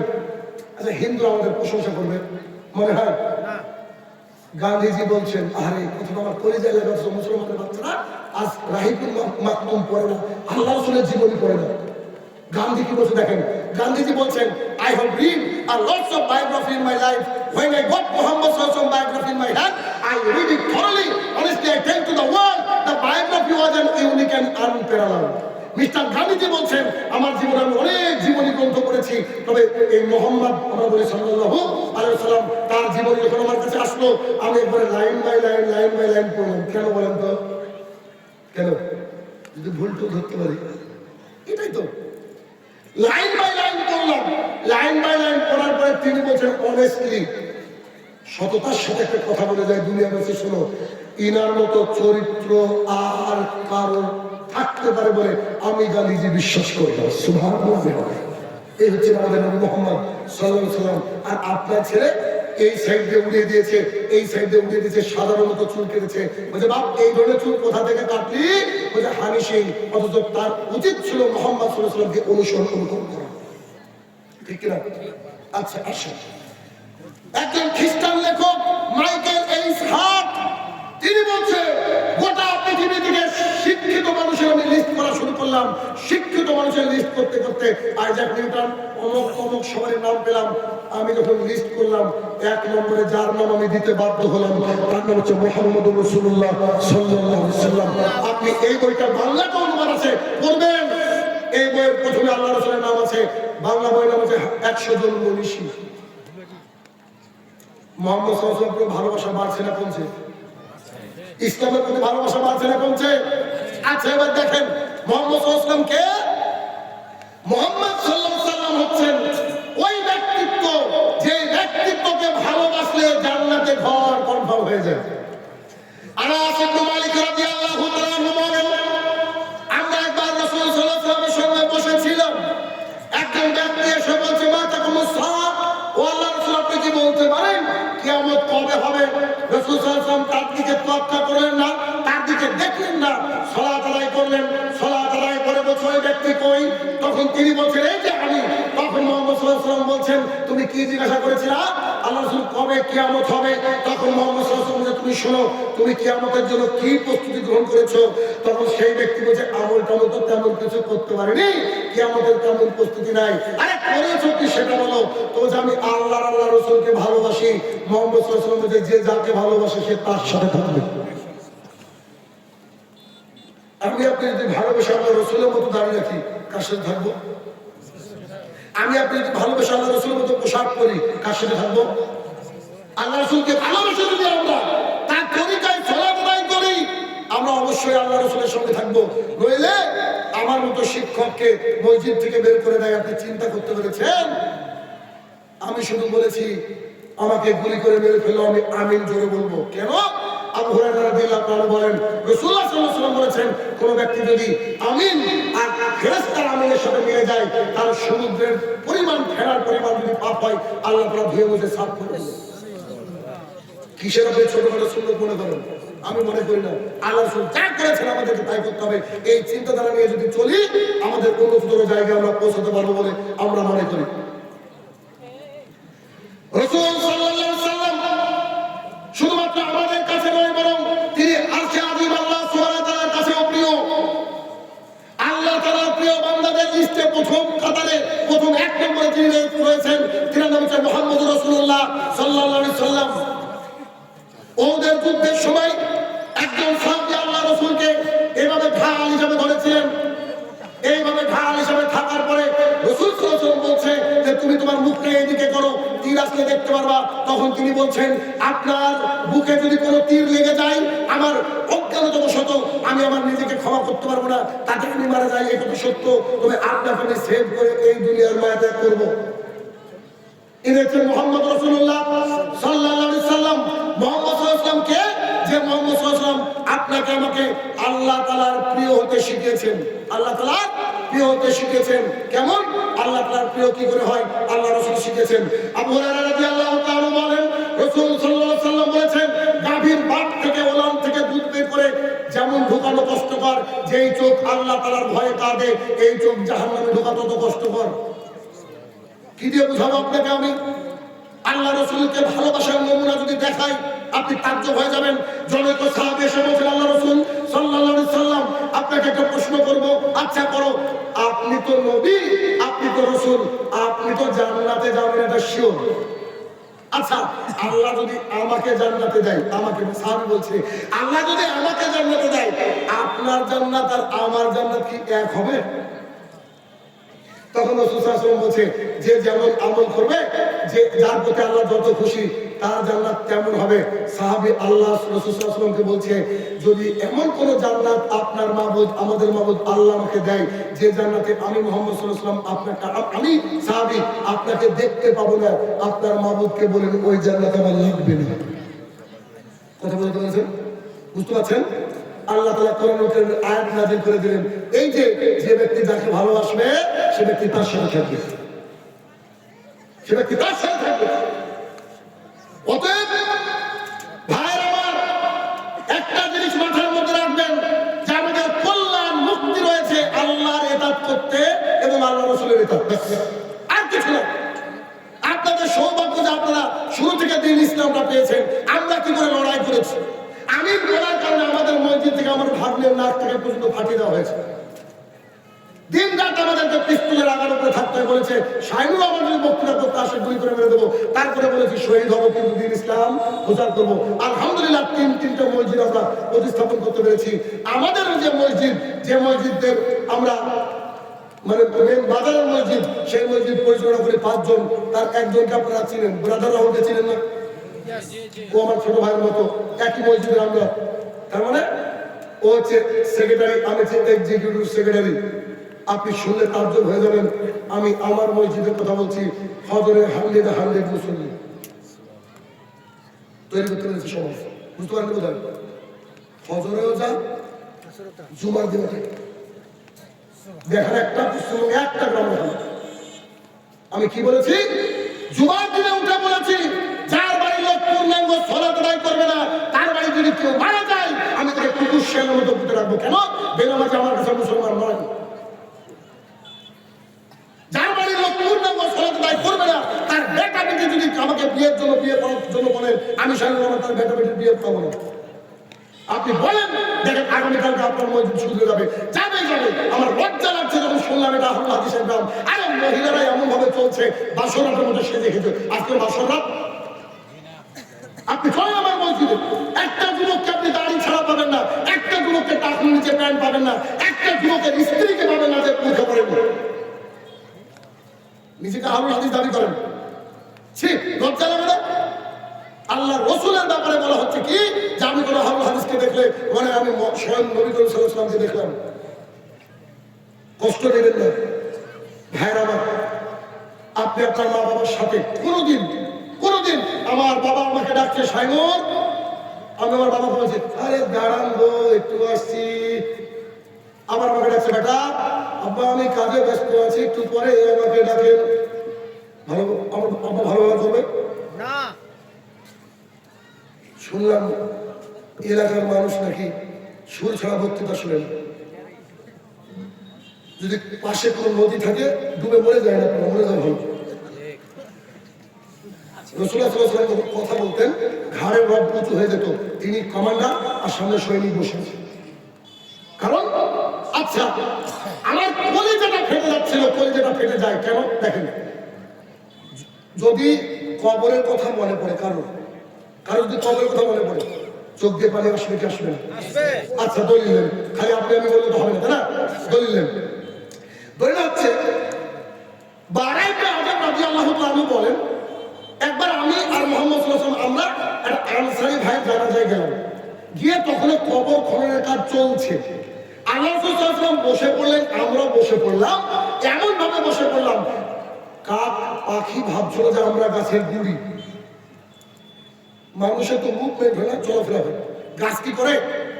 পাখি ভাবলো যে আমরা কি বসে আছি, গাছের গুড়ি। এরকম কেন? যখন মৃত্যুর কথা শুনবো আমাদের কলিজাটা এবং থরথর করে কেঁপে আমরা নীরব নিথর হয়ে যাবো। রাসূলুল্লাহ সাল্লাল্লাহু আলাইহি ওয়াসাল্লামের হাতে একটা কিছু ছিল, তিনি মাটিতে দাগ টানছিলেন। চট করে মুখটা তুলে বলছে, সাহাবীরা কবরের ফিতনা থেকে আল্লাহর কাছ থেকে পানা চাও, দাজ্জাল থেকে আল্লাহর কাছ থেকে পানা চাও। আমরা আমিন আমিন করতে লাগলাম, আর আল্লাহ রসুলের চোখ থেকে পানি পড়ে দাড়ি মোবারক ভিজে মাটি ভিজতে লাগলো। কেন? মৃত্যুর কথা শুনেছে তাই, মৃত্যুর দৃশ্য দেখেছে তাই। এবার কোনো কেউ যদি এসে বলে যে আমাকে যেতে হবে পরপারে, মনে কথা বলতে পারছি না, বুঝতে পারেন? মৃত্যুরে গজল হয়। আমরা আমাদের গ্রুপে এখন কেউ মারা যায়নি, একজন ব্যক্তি মারা গেছে, একজন। আমার এক চাচা তাহাজ্জুদ পড়তো আমার সাথে, আমি ওকে তাহাজ্জুদ ধরেছিলাম। আমার এক চাচা মারা গিয়েছে, ওই গোরস্থানের ফার্স্ট ব্যক্তি উনি। আমি আমার বাড়ি থেকে বাজারে যাওয়ার দুটো রাস্তা, একটা বর্ডার রোড, একেবারে বাংলাদেশের সাথে আমার বাড়ি, বর্ডার রোড, আর আরেকটা হচ্ছে মেন রোড। আমি চাচা মারা যাওয়ার পর থেকে কোনোদিন হয়তো বর্ডার রোড ছাড়া ওই মেন রোড দিয়ে যাইনি। কেন জানেন? আমি চাচার খবরের সামনে দিয়ে যাই, আমার চক্ষুটা মানে ছল করে। চাচার জন্য দোয়া করি, আমার নিজের জন্য দোয়া করি। কেন? আল্লাহ রসুল বলেছেন যে তোমরা বেশি বেশি কবর জিয়ারত করবা, তাহলে তোমাদের দুনিয়াটা ভুলে থেকে আখিরাতে বেরিয়ে যাবে। আপনি চিন্তা করতে পারেন। তারপরে রাগ করেন না, বক্তা যে গজলগুলা বলে বেশিরভাগই হিন্দি আর বাংলা গানের মিশ্রণ। আল্লাহর কসম করে বলছে, আমি দুটো গজল আজকে শুনছি, দুটো বাংলা গানের মিশ্রণ। আচ্ছা বলেন তো, যদি বাংলা আমি গান না শুনি সেই সুরে গজল মানতে পারবো? না না রাগ করছেন আপনারা?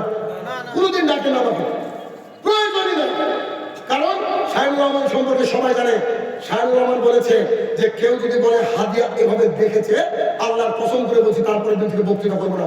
2012 সাল থেকে এই ফিরে আছি, 28 তারিখ পর্যন্ত একদিন ফাঁকা নেই। কেন?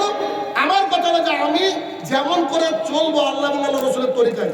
আপনি আমার ভাই, হ্যাঁ, আপনি যদি হানাফি হতেন, খারেজি হতেন, মুতাজিলা হতেন, আপনাকে আমি বলতাম না আপনি আমার ভাই। কারণ আমি একটা কবরে হাদিস বলবো, আপনি থরথর করে কাঁপবেন, আর ওইটাকে যদি সুর দিয়ে বলা হয় আপনি ভাববেন কি নাকি, কোনো কাজ হবে না। এখনো আপনারা ওই পজিশনে নিয়ে আসতে পারলেন না। উচিত তো এই গ্রামে এই করা, পরিবর্তন করা। ভাইয়ার আমার, আমি শুনে খুব কষ্ট হচ্ছিল, আমার চরম লেভেলের মনটা খারাপ ছিল আসার পরে, যে রাহুল হাদিসের দামে সেটা শুনতে হচ্ছে যে সুর শোনানো এখানে চলে না। আস্তাগফিরুল্লাহ ওয়া আতুবু ইলাইহি। শুনেন, জীবন পরিবর্তন করতে গেলে মুহাম্মদ সাল্লাল্লাহু আলাইহি ওয়াসাল্লামের কথাই জীবন পরিবর্তন করতে হবে। কেমন? দেখেন, আল্লাহ রাসূল বহু যুদ্ধ করেছেন, কোন যুদ্ধে জালসা করেছেন না, টাকা উঠানোর জন্য? আল্লাহ রাসূল খালি বলেছে, শোনো, তাবুকের যুদ্ধে যাচ্ছি, কে দিবা? তো উসমান এসে বলছে এত দিয়ে দিলাম, উমর বলছে এত দিয়ে দিলাম, বাড়িতে যা ছিল অর্ধেক দিয়ে দিলাম। আবু বকর বলছে আমি মিসকিন মানুষ, কি দেবো? আবু বকর বলছে বাড়িতে যা ছিল সব দিলাম। আল্লাহ রাসূল বলছে কি? তো বলছে কে থাকলো বাড়িতে? বলছে আপনি আর আল্লাহ। কোনো জলসা হয়েছিল? জলসা হয়নি। এই দৃশ্য যদি আপনি সঠিকভাবে দিন ধর্ম প্রচার করতে পারেন, আপনারও হবে। আমার একটা খুতবায় একজন ব্যক্তি 12 লাখ টাকা আমাদেরকে মসজিদ করে দিয়েছে। আমাদের জলঙ্গির উপর মসজিদ ছিল, বুঝতে পেরেছেন? কোথেকে উঠে গেছে। আজকেও আমাদের মসজিদে মানুষ 10 টাকার নোটের মধ্যে এর আগে 2000 টাকা দিত, এখন 500 1000 টাকা দেয়। ওরা কাউকে দেখানোর জন্য দেয় না। কোর্টে পরে খোলার সময় আমার ভাবলে হিসাব করে, তখন মামা 10 টাকার মধ্যে আজকে 10টা 500 টাকা পেয়েছে, মানে বিভিন্ন কোয়েতে। কেন? তাদেরকে বুঝাতে সক্ষম হয়েছি, তোমার ডান হাত যা দিল বাম হাত যদি না জানতে পাই, কিয়ামতের মাঠে তুমি আল্লাহ ছাড় করে সমস্যা হবা। আবু হুরায়রা থেকে বর্ণিত হাদিস বহুবার শুনেছেন। আল্লাহ রাসূল সাল্লাল্লাহু আলাইহি ওয়াসাল্লাম এর যে হিসাব, যে তরিকা, ওই তরিকা অনুযায়ী আমাদেরকে কি করতে হবে? চলতে হবে। একটু দেখেন, আপনাকে দেখাই, অন্তত বিগলিত হোক, একটু দেখাচ্ছি। দেখেন, এখন একজন ব্যক্তি, তার নাম হচ্ছে আবু লুলু। আবু লুলু, ওর হচ্ছে এটা জমি, আর তার পাশে একটা এতিম মানুষের একটা জমি। খেজুর গাছ লাগিয়েছে, আইল পর্যন্ত আইল, কি বলেন আইল। তো খেজুর গাছ লাগিয়েছে, গাছ পর সোজা উঠবে এমনটা না, একটা গাছ বাঁকা হয়ে আবু লুলুর একটা গাছ এইদিকে চলে গেছে। এতিম লোকটা বলছে, ভাই আমাকে গাছটা দিয়ে দাও না, আমি যদি সোজা করে বেড়া দিই, সোজা করে বেড়া দেওয়ার বাগানটা দেখতে সুন্দর হবে। আবু লুলু বলছে দিব না। ভাই তুমি টাকা নিয়ে নাও, বলছে নিব না। সেই ব্যক্তি চলে গেছে মুহাম্মদ সাল্লাল্লাহু আলাইহি ওয়াসাল্লামের কাছে। যাওয়ার পরে বলছে, আল্লাহ রাসূল আমাদের মধ্যে একটু মিটমাটটা করিয়ে দেন না। তখন রাসূল সাল্লাল্লাহু আলাইহি ওয়াসাল্লাম বলছে, কে? আমি। আল্লাহ রাসূল বলছেন তুমি তাকে গাছটা দিয়ে দাও। ও কত বড় কোন কোয়ালিটির মানুষ ছিল দেখেন। আল্লাহ রাসূলের মুখের সামনে বলছে দিব না। বুঝতে পেরেছেন? আল্লাহ রাসূলের মুখের সামনে বলছে দিব না। পাশে একজন সাহাবী, নামটা পরে বলবো, একজন সাহাবী উঠে, না, রাসূল সাল্লাল্লাহু আলাইহি ওয়াসাল্লাম বলছে যে কেউ যদি এই গাছটাকে নিয়ে দেয়, তার জন্য আমি জান্নাতে একটা গাছের জিম্মেদারি। পাশে থেকে একজন সাহাবী উঠে বলছে, আল্লাহ রাসূল সাল্লাল্লাহু আলাইহি ওয়াসাল্লাম এটা কি তাদের দুজনের মধ্যে, নাকি অন্যজন ফয়সালা করে দিলে হবে? আল্লাহ রাসূল অন্যজন ফয়সালা করে দিলে হবে। তখন সেই ব্যক্তি, সেই সাহাবী উঠে বলছে, আল্লাহ রাসূল আপনারা শুনবেন, মদিনাতে আমার একটা খেজুরের বাগান আছে, যে বাগানের মধ্যে পানির ব্যবস্থা আছে। সৌদি আরবে সব জায়গায় পানির ব্যবস্থা থাকে না। 3 বছর আমি থেকেছি, যেখানে পেট্রোল ছিল 1 টাকায় 4 লিটার, 1 টাকায় 1 লিটার পানি ছিল আমি যখন ছিল। এখনো পানির ক্রাইসিস। তিনি বলছেন আমার মদিনার মধ্যে সবচেয়ে সুন্দর একটা বাগান রয়েছে, নলকূপের ব্যবস্থা রয়েছে, ভিতরে একটা দালান আছে, ওখানে বাড়ি আছে, ওখানে বিশ্রাম নিই। দাম কত হবে? কয়েক $1 মিলিয়ন। কয়েকশো মিলিয়ন ডলার। তিনি উঠে বলছেন, আবু লুলু আমার বাগানটা আপনাকে দিয়ে দিলাম, 1 মিনিট এই আপনাদের এই উজিলডাঙ্গা পাড়া দিয়ে আমি যাচ্ছি, নতুন বাইক মানে বাইক কিনেছি রয়্যাল এনফিল্ড, 5 লাখ টাকা দাম। আপনার একটা মুরগি চাপা পড়েছে, এবার আপনার একটা মুরগির দাম কত? 300 টাকা। আচ্ছা 300 টাকার জন্য যদি আমি 5 লাখ টাকা দিয়ে বুলেটটা দিয়ে দিই, বিশ্বাস করবেন কেউ? সবাই কি করছেন? আবু লুলু ওই মজলিসে দাঁড়িয়ে বলছে, দেখেন ফাজলামের একটা লিমিট থাকে। উনি নাকি উনার বাগান দিয়ে দিলেন, যে বাগান মদিনাতে কেউ কেনার সামর্থ্য রাখে না। সুবহানাল্লাহ, কত দাম ছিল সে বাগানে। তখন তিনি বলছেন, আল্লাহ রাসূল সাল্লাল্লাহু আলাইহি ওয়াসাল্লাম, আল্লাহর কসম করে বলছি আমি ওই ব্যক্তিকে দিয়ে দিলাম যদি আপনি আমাকে জান্নাতের মানে গাছের কনফার্মেশন দেন। আল্লাহ রাসূল বলছে আমি তোমাকে দিব। বাগান দিয়ে দিলেন, বাগান দিয়ে দিলেন। দিয়ে দেওয়ার পর তিনি চলে যাচ্ছেন। তিনার নাম হচ্ছে আবু দাহদাহ রাদিয়াল্লাহু আনহু। আবু দাহদাহ নয় কিন্তু, আবু দাহদাহ রাদিয়াল্লাহু আনহু। এবার দেখেন দৃশ্য কি। আবু দাহদাহ রাদিয়াল্লাহু আনহু চলে যাওয়ার পর বাগানের মধ্যে তার স্ত্রী সন্তান রেস্ট করছিল, বিশ্রাম করছিল। তিনি বাগানের বাইরে থেকে বলছে, উম্মু দাহদাহ, জি বাগানের মধ্যে যা আছে নিয়ে আসো তো। উম্মু দাহদাহ সব ছিল, একটা বোতল ছিল, আরে কথার কথা বোঝাচ্ছে আপনাকে, আরো কি ছিল, এগুলাকে নিয়ে এসে বলছে, কি হলো আজকে বিশ্রাম করবেন না, বাগানের মধ্যে ঢুকবেন না, চলেন একটু বাগানের মধ্যে বসি, ঘটনা কি? তখন বলছে আমি বাগানকে বিক্রি করে দিয়েছি। আচ্ছা ইমানদারকে বলেন তো, যদি ওইটা আপনার আমার কোনো স্ত্রী হতো, চল বাড়ির দিকে, তুই বাড়ির দিকে চল, তোর ব্যবস্থা করছি বলতে বলতে আমি তার স্ত্রীর কথা শুনে অবাক হয়ে যাই। তার স্ত্রী বলছেন আমাদের বাগান কিনার লোক মদিনা থেকে আছে, আসলে তো। তখন তিনি বলছেন আমি জান্নাতে একটা গাছের বিনিময়ে বাগানকে বিক্রি করে দিয়েছি। তখন আবু দাহদাহ রাদিয়াল্লাহু আনহু স্ত্রী বলছেন যে আমার স্বামী যে এত বড় ব্যবসায়িক আমি তো জানতাম না। সুবহানাল্লাহ। ভাইরা কি যে বলেন তো। এবার এটা তো হাদিস বললাম, আর একটা হাদিস আমার মতামত। এতক্ষণ আমি আমার একটা কথা বলিনি, একটা মতামত কি জানেন? সাহাবীরা তো আখিরাতকে প্রাধান্য দিত বেশি, বুঝলেন না? আমাদেরকে উচিত, আমার স্ত্রী নিচে রান্না করছে, আমি ধরুন করে আছি বাড়িতে, আমি করি কি এসে আমার স্ত্রী বলে গাছ টাছ লাগিয়েছো আজকে, গাছ টাছ লাগিয়েছো আজকে? তো বলছে গাছ টাছ মানে? আমাকে তোমাকে বলিনি সুবহানাল্লাহিল আযীম ওয়া বিহামদি এটা বললে জান্নাতে একটা খেজুর গাছ হয়, তুমি লাগাও, আমি উপরে গেলাম। বুঝলেন বুঝতে কথা? আমার ছেলের 11 বছর বয়স, 7.5 বছর থেকে আজ পর্যন্ত মসজিদ মিস হয়নি। জানি না 2 মিস হতে পারে, 10 দিন থাকলে, কিন্তু সম্ভব হয় না। কেন? ওইটাই তো দরকার ভাই আমার, ওটাই তো দরকার। বুঝলেন না? কি দরকার? ও ক্রেডিট কার্ড হবে, ডেবিট কার্ড হবে, আমার কোনো কাজে লাগবে কি? লাগবে না। যে হাদিসটা বলতে গিয়ে থেমে গেছি, হাদিসটা শুনেন।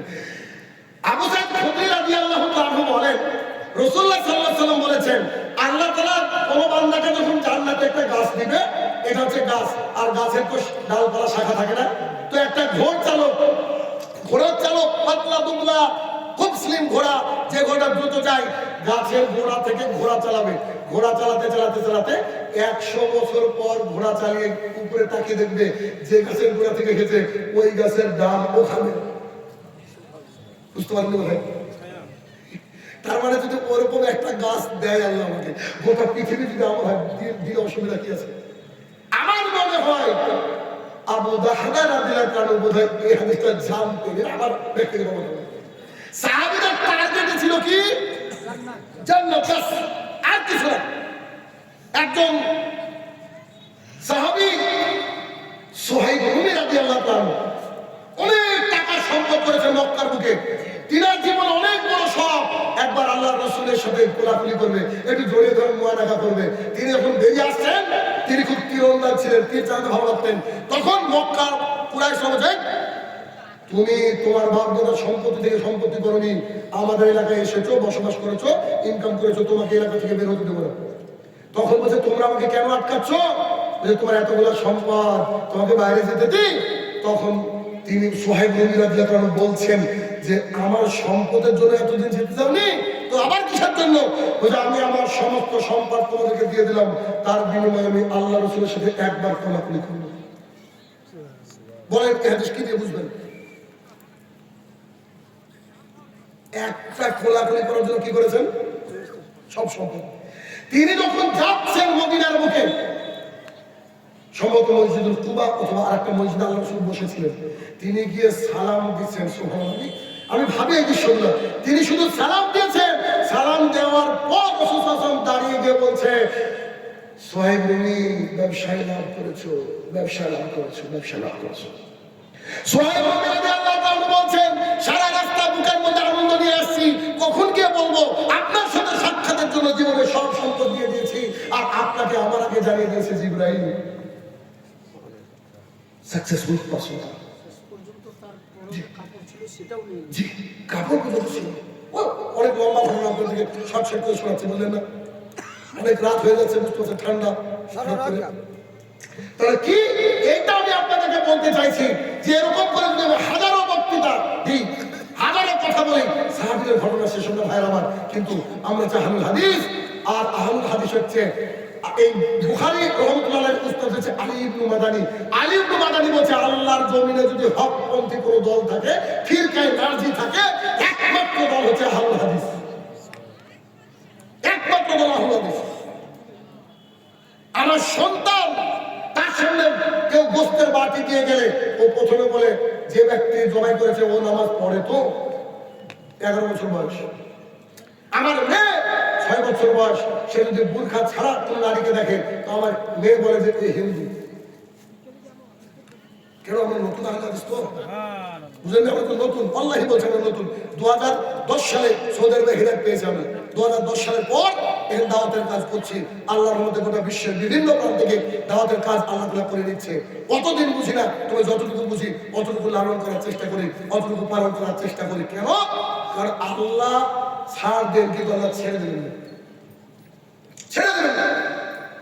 দ্বীন ইসলাম আল্লাহর রাসূলের বাইরে আপনি আমি কারোর অন্ধ অনুসরণ করতে পারি না।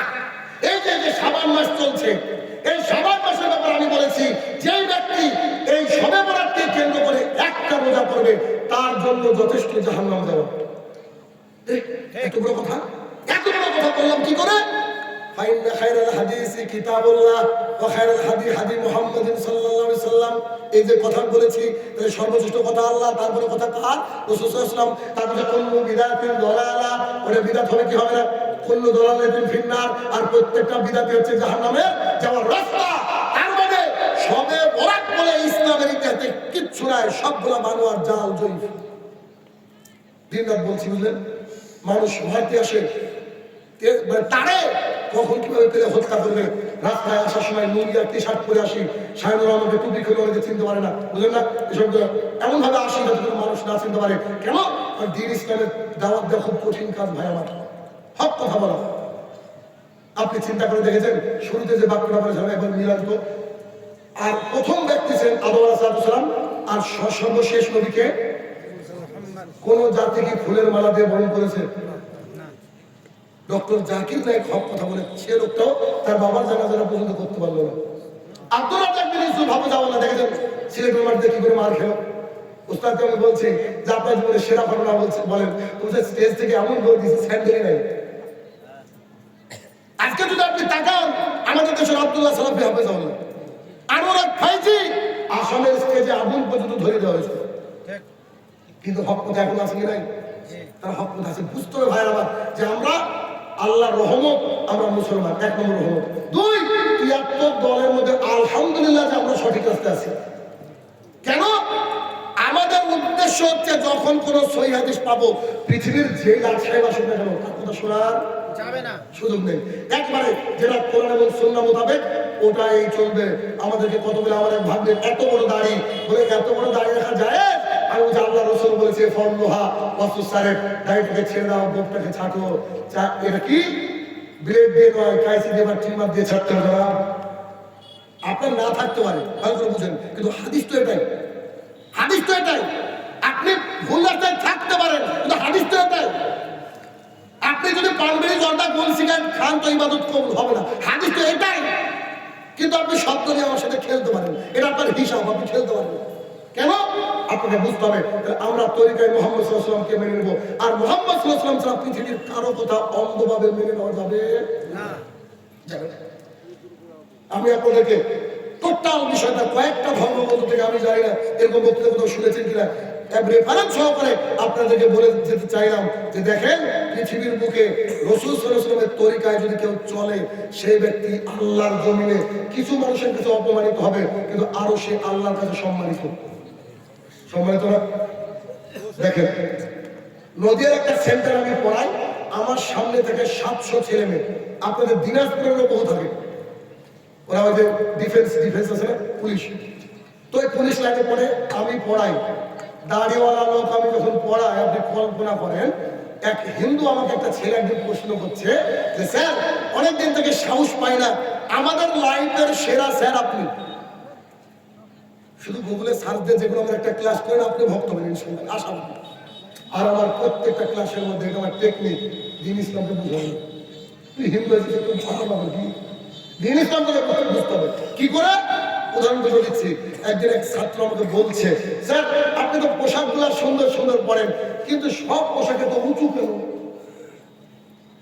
প্যান্ট তো দামি পরেন মনে হয়, তো প্যান্ট একটু নিচে পড়লে ভালো লাগে, আমরা সবাই নিচে পড়ি, আপনি উঁচুতে পড়েছেন। তা আমি বলছি, আমার স্যার আমাকে বলেছে তো। আমি বলছি, তুমি আপনার স্যার?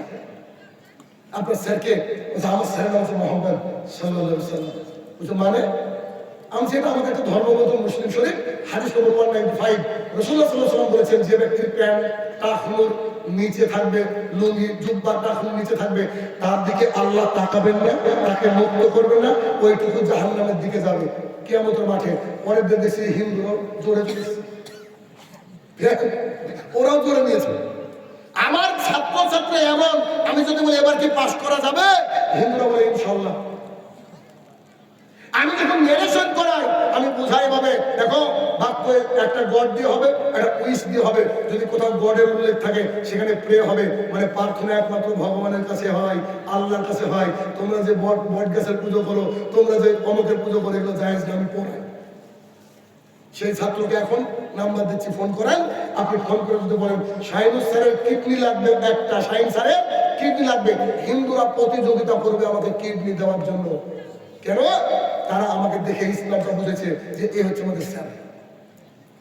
আপনার আমার চরিত্র দেখে মানুষ কি হবে? মুগ্ধ হবে।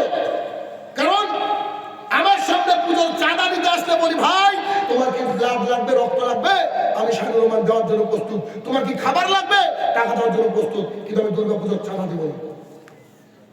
তখন মানুষ বুঝে আসলে তো তাই। আমি যে আমার কোরআন বলছিল, এখন দেখুন আমার ধর্ম আমরা করি, তোমার ধর্ম তোমরা এখন, তোমাকে বুঝাবো যে you have to turn to our রব, তোমাকে আপনার রবের দিকে ফিরতে হবে। তোমার ধর্ম বলতে এই কথা বল। তাহলে কি একজন মুসলমান হিসাবে এটা দায়িত্ব এবং কর্তব্য। কেন? দেখেন, সবচেয়ে সৌভাগ্যের অধিকারী আমরা মুসলমানরা কেন বললাম বলেন তো? মুহাম্মদ সাল্লাল্লাহু আলাইহি ওয়াসাল্লাম কোনো দোয়া করেছেন, আল্লাহর কাছে কবুল হয়নি, এমন কয়েকদিন হয়েছে মাত্র, তাই না? আবু হুরায়রা রাদিয়াল্লাহু তাআলা বলছেন, আমার আম্মা আপনাকে দিনরাত গালি দেয়, আপনি একটু আম্মার জন্য দোয়া করেন না। আল্লাহর কাছে বলছেন, আল্লাহ আবু হুরায়রার মাকে হেদায়েত দান করো। আবু হুরায়রা দৌড়ে গেছে, মায়ের দরজা বন্ধ, পানি দাঁড়ার আওয়াজ। কে? আমি আবু হুরায়রার আম্মা। বেটা একটু দাঁড়াও, সুর আজকে নরম, কি ব্যাপার? দরজা খুলে বলছে, চলো মুহাম্মদ সাল্লাল্লাহু আলাইহি ওয়াসাল্লামের কাছে ইসলাম কবুল করবো। কি দিয়ে বুঝায়? আল্লাহ রাসূলের দোয়া কিভাবে কবুল হয়েছিল। কিন্তু চাচার পাশে বসে আছেন ওতবা, সাইবা, ওদিকে আবু জাহাল, আর এদিকে চাচা মৃত্যু শয্যায় শায়িত। মুহাম্মদ সাল্লাল্লাহু আলাইহি ওয়াসাল্লাম বলছে, চাচা শুধু একবার লাগে, একবার বলো না। চাচা এইভাবে তাকাচ্ছে, বলছে বাপ দাদা যা করে গেল, আসলে আমাদের মুসলমানের মধ্যে একদল বাপ দাদা করে গেল, বাপ দাদা করে গেল, এই কথা করতে বলছে, বাপ তুমি আর আমাকে অনুরোধ করো না বেটা, এতদিন যে ধর্মের উপরে থাকলাম, ওর উপরে থাকতে দাও। এটা হচ্ছে মুসলিম শরীফ হাদিস, শুরুতে বলেছি চাচা জাহান্নামী। তার মানে আল্লাহ রাসূল চাচার জন্য দোয়া করে মুসলমান করতে পারেননি। আর আমরা যে ভাইরা বসে আছে, আমাদের জন্য খেল দোয়া করবে। আল্লাহ তো অনুগ্রহ যে আপনাকে আমাদেরকে মুসলমান বানিয়েছে। সুবহানাল্লাহ। আর মুসলমানের মধ্যে ওই দল বানিয়েছে যে দলের কথা আল্লাহ রাসূল বলেছেন কিয়ামত পর্যন্ত হকের পথে থাকবে। এর চেয়ে বড় পাওয়ার কিছু আছে নাই? আলোচনা লম্বা করবো না, 12টার পর কোনোদিন কোথাও আলোচনা করি না। কেন? ফজর হচ্ছে আগে। একটা কথা শুনবেন লাস্ট, এগুলো বলতে হয়, আমি বলি তারপরে বলি। আমি মাঝে মাঝে বলি ইমানকে উদ্বুদ্ধ করার জন্য। বলেন তো, আপনারা যেভাবে ঘুমান বাড়িতে, আজকের জলসা আলাদা কথা, ঘুমান, তারপরে আপনারা ফজরে উঠতে কষ্ট হয় না? আপনাদের এখানে আসতে গিয়ে আমাকে 10 থেকে 11 ঘন্টা গাড়িতে থাকতে হয়েছে, পার্সোনাল গাড়ি। মানে আমার না ভাড়া আর কি, 11 ঘন্টা জার্নি আমার, বুঝেন। 2012 সাল থেকে আজ পর্যন্ত ফজর কাজা হয়েছে আমি 9:30 জানি না। কেন বলেন? আমি খুব দুর্বল মানুষ, আগুন সহ্য করতে পারি, বুঝলেন? জাহান্নামের আগুন আমি সম্ভব একটি কাজ। তার জন্য আমি একদিন বলেছিলাম কোনো একটা মাজলিসে যে ইবলিসের গোটা টিম মিলে আমাকে একদিন ফজর কাজা করে দেখা। কারণ আমাদের প্রথম যুদ্ধটা কি বলেন তো? ফজর। যদি আপনাদের মধ্যে এমন কারণ না থাকে, ফজর কাজার ব্যাপারটা থাকে, ভাই শুধরে যান। মুনাফিকের মধ্যে অন্যতম একজন যে ব্যক্তির কাছে ভারী হয় সালাত ইশা বাজার খবরদার আজ থেকে প্রতিজ্ঞা করেন যে আল্লাহ যদি কিয়ামত পর্যন্ত হায়াত দেয়, কিয়ামত পর্যন্ত ফজর কাজা হবে না ইনশাআল্লাহ। বলেন ইনশাআল্লাহ। ভাইরা আমার, সালাত ছাড়া কিচ্ছু নাই। আমার বক্তৃতা শুনে হাজারো মানুষ তাহাজ্জুদ ধরেছে। আমি টপিকের উপর আলোচনা করি, টপিকের বাইরে যাই না। আজকে আপনাদের এই টপিকটা আলোচনা করলাম, আল্লাহ চাইলে অন্য কিছু আলোচনা করবো। আমাদের মসজিদে, যেটা যে মূল মসজিদ মারকাজ, যেটা আমি রাহুল পরিচালনা করি, এই মসজিদে 3 মাস 2 মাস পর পর একটা করে খুতবার ডেট দিই। খুতবার ডেট দিতে পারি না, যখন আসি তখন আমাকে আমাদের আমির সাহেব যিনি আছেন তিনি আমাকে বলেন, বা আমাদের মসজিদের মুসল্লিরা আমাকে বলেন জেনারেটর। জেনারেটর বুঝেন? জেনারেটর বুঝেন না? কারেন্ট চলে গেলে কাজ লাগে। যখন দেখবে একটু ফজরে হালকা টাল ভাঙা করছে মানুষ, একটু পরে এসে সুন্নত করতে শুরু করেছে, সাহেবুল ভাইকে ডাকবার খুতবা একটা দরকার আছে। এই খুতবা দিব 3 মাস ব্যাটারি চার্জ। আলহামদুলিল্লাহ, আলহামদুলিল্লাহ। আমি করাই না ভাই, কে করাই? আল্লাহ তাআলা। এর পেছনে মনে হয় একটা কারণ, আমার মনে হয় কারণটা কি?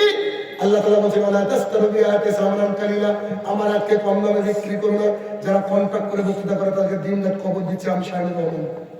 আমি বলি যারা কন্ট্রাক্ট করে বক্তৃতা করে এদের বক্তৃতা শোনা জায়েজ না, কেউ উল্টা থাকে। কিন্তু আপনি দেখেন বেশিরভাগই কন্ট্রাক্ট বক্তা। শাহিনুর রহমান ডেট আছে, যে দাঁড়ান ডায়েরিটা দেখি, কত তারিখ, এত তারিখ, 20,000 টাকা লাগবে, 15,000 অ্যাকাউন্টে গিয়ে পাস আছে না? আপনারা কল্পনা করতে পারবেন আমাকে যে কি হারে মানুষ পরীক্ষা করে। 22 তারিখে বাংলাদেশ থেকে আসলাম, 22 দিনে প্রোগ্রাম করেছি 29টা না করা যায় না। বাংলাদেশের প্রথম প্রোগ্রামে আমাকে দিয়েছে 5,000 টাকা। বাংলাদেশের 5,000, আমাদের ইন্ডিয়ার 3,000 হবে। আমি যে গাড়িটা নিয়ে ঘুরছি 30 লাখ টাকা দামের গাড়ি, ওই গাড়ি আবার বাংলাদেশের গাড়ি ভাড়া সিস্টেম আলাদা। গাড়ি যদি নিয়ে নেন, আপনি গাড়ি চালান আর না চালান 4,000 টাকা দিতে হবে। এগুলো বডি ভাড়া 4,000 টাকা, তেল আর ড্রাইভার খরচ সব আপনার নিজের। প্রথম দিন আমার গাড়ি ভাড়া হয়নি, তারপরে শাহিনুর রহমান সেই কমিটিকে বলেনি, এখনো তার সাথে কথা বলে আলহামদুলিল্লাহ। কেন? আমি ভাই, আমার এটা ব্যবসা নয়। আমার কথা হলো যে আমার বক্তৃতা শুনে যেদিন আপনি বলবেন দাড়িটা রেখে দিয়েছি, জর্দাটা ছেড়ে দিয়েছি, বউকে বোরখা পরিয়েছি, টিভিটাকে ভেঙে ফেলেছি, সেদিন মনে করবো যে শাহিনুর রহমানের অ্যাকাউন্টে কিছু হয়েছে, কিছু হয়েছে। আপনার মালদা থেকে কত মানুষ যে আমাকে ঠকিয়েছে। কিছুদিন আগে একটা স্টেজে আমার সাথে ঝামেলা হয়েছিল, দেখেছেন, জর্দার বিষয় নিয়ে। তারা আমাকে গাড়ি ভাড়া পর্যন্ত দেয়নি। ঠিক ঠিক, গাড়ি ভাড়া দেয়নি, মানে যা দিয়েছিল অবস্থা খারাপ, বুঝতে পেরেছেন? আপনাদের এই দিনাজপুরে একটা বিশাল বড় মাদ্রাসা, এমন বক্তৃতা দিলাম, সভাপতির বিরুদ্ধে চলে গেছে বক্তৃতা। সভাপতি হারাম ছিল, ভালো বুঝলেন, সভাপতির বিরুদ্ধে চলে গেছে। সভাপতি পরে শুনলাম, তখন এই কমিটিকে ডেকে বলছে শালাকে টাকা দিস না হয়েছে। এবার আমাকে করেছে কি, টাকা তো হাতে দেয়, আমার হাদিয়া আমাকে দিয়েছে, আমি নিয়ে নিয়েছি, কোনোদিন দেখিনি, কারণ আমি আল্লাহর জন্য কাজ করি। এবার টাকাটা একটা মোটা লাগলো, বুঝলেন? আমি তো ভাবছি আজকে সূর্য কোন দিকে উঠেছিল, টাকা গেলে এত মোটা। তো আমি টাকাটাকে পকেটে ঢুকে নেব, কারণ বাড়ির সামনে গিয়ে আমার ড্রাইভারকে বলি এই ভাড়া কত হয়েছে, এত। তো ঠিক আছে, এটা টাকা নিয়ে নেয়, এটা আমি তাকে বলি, ঠিক আছে। তো দেখো দেখছি সব 10 টাকা 20 টাকার নোট, ছবি তুলে রেখেছি। ও ভেবেছে আমাকে ঠকিয়েছে। আরে বেটা, এসেছি নাই 10,000 টাকা ভাড়া দিব, কিন্তু কিয়ামতের মাঠে তুমি কি দেবা? 2 দিন তাহাজ্জুদ করেছেন, দেশ পাইনি, বুঝেননি? এই জন্য দুই শ্রেণীর মানুষকে বয়কট করতে হবে। এক, সুর দেওয়া পার্টিকে বয়কট করতে হবে।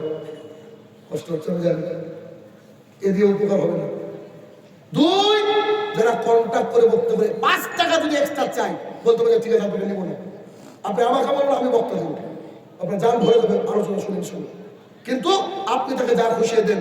ধরেন এখন একজন বক্তাকে ডাকলেন, ডাকার পরে বলছে ভাই এই জমিটা আপনাকে রেজিস্ট্রি করে দেবো, আপনার বক্তৃতা এত ভালো লাগলো রেজিস্ট্রি করে দেবো, তাও জায়েজ। কথা বুঝেছেন? আমার বিটির সাথে আপনার বিয়ে দেবো, তাও জায়েজ। কিন্তু বক্তা যদি বলে যে আর 500 টাকা দেন, তাকে বলতো আসসালামু আলাইকুম। দিনাজপুর, শেষ কথা, দিনাজপুর থেকে আমাকে ফোন করে বলছে এই তারিখে ডেট হবে। জি ডেট হবে, আপনার একটু ফোন পে নাম্বারটা দেন তো, কিছু টাকা পাঠাবো। তা বললাম মালাকুল মতের নাম্বার আছে কি? ও বুঝতে পারবে মালাকুল মত আজরাইল বুঝতে পারবে, দেখছেন তো মালাকুল মত। তো বলছে বুঝলাম না, বলছে আজরাইলের নাম্বার আছে। স্যার আজরাইল ও ফোন আমি না না ভাই আপনি ঘাবড়িয়েন না, শুধু আজরাইলকে একটু ফোন লাগিয়ে বলেন আপনাদের ডেট পর্যন্ত শাহিনুর রহমান কি বাঁচবে, যদি বাঁচে তো কিছু টাকা পাঠান, এটাই ফোন পে। আর যদি আমার কোনো গ্যারান্টি কেউ না দিতে পারে ভাই টাকা পাঠিয়ে না কেন? রাসূলুল্লাহ সাল্লাল্লাহু আলাইহি ওয়াসাল্লাম দাঁড়িয়ে আছে, তার সামনে একটা জানাজা আসলো, আল্লাহ রাসূল জিজ্ঞাসা করলো কি কোনো বাকি আছে? তারা বললো হ্যাঁ। তখন মুহাম্মদ সাল্লাল্লাহু আলাইহি ওয়াসাল্লাম বলছে এর জানাজা হবে না যতক্ষণ না বাকি পরিশোধ হচ্ছে। খুব কঠিন, এর বাকি পরিশোধ করতে হবে তারপরে জানাজা। তারা বললেন আচ্ছা পরে পরিশোধ করে দেওয়া হবে, আপনি পড়ান। আল্লাহ রাসূল বলছে তোমরা জানাজা পড়াও, চলে যাবে।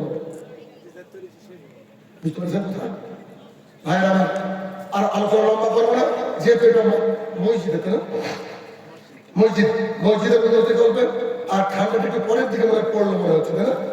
শুরুর দিকে বোধহয় অত ঠান্ডা ছিল না, এখন একটু ঠান্ডাটা হয়েছে। আমি একটু আমার চেয়ারটা একটু আগিয়ে নেবো, আপনারা আপনাদের মতো আমার সাথে মুসাফা করবেন, কিন্তু খালি খালি করবেন না, ভিতরে কিছু টাকা পয়সা দেবেন। কার জন্য বলেন তো? আপনাদের মসজিদের জন্য, আল্লাহর ঘর। আপনি আমি মারা গেলে চলে যাবে সব, কিন্তু আপনি আমি সম্পদ নিয়ে যেতে পারবো না। ওটা আপনার আমার স্ত্রী কি করবে? ভোগ করবে। আর যা দিয়ে যাবেন সেটা কেবলমাত্র আপনার কবরকে আলোকিত করবে। আসলে একটু ভাই তাহলে সব রাতে রোজা করা যাবে না? সব বলছি, আসেন আপনি কাঁদতে লাগবে, আসেন বলি, আসেন হ্যান্ডশেক করবেন। 1 মিনিট একটা হাদিস বলি, আবু দাউদের হাদিস। রাসূলুল্লাহ সাল্লাল্লাহু আলাইহি ওয়াসাল্লাম বলছেন যে কোনো ব্যক্তি যদি মুসাফা করে তার হাতকে ছেড়ে দেওয়ার আগে আল্লাহ তাআলা ক্ষমা করে দেয়। দেখেন বক্তব্য বুঝতে পারেনি, 500 লোক আসছে, কে বললো মানুষ বুঝে না? আলহামদুলিল্লাহ। আসেন ভাইয়ের আমার, তাড়াতাড়ি আসবেন।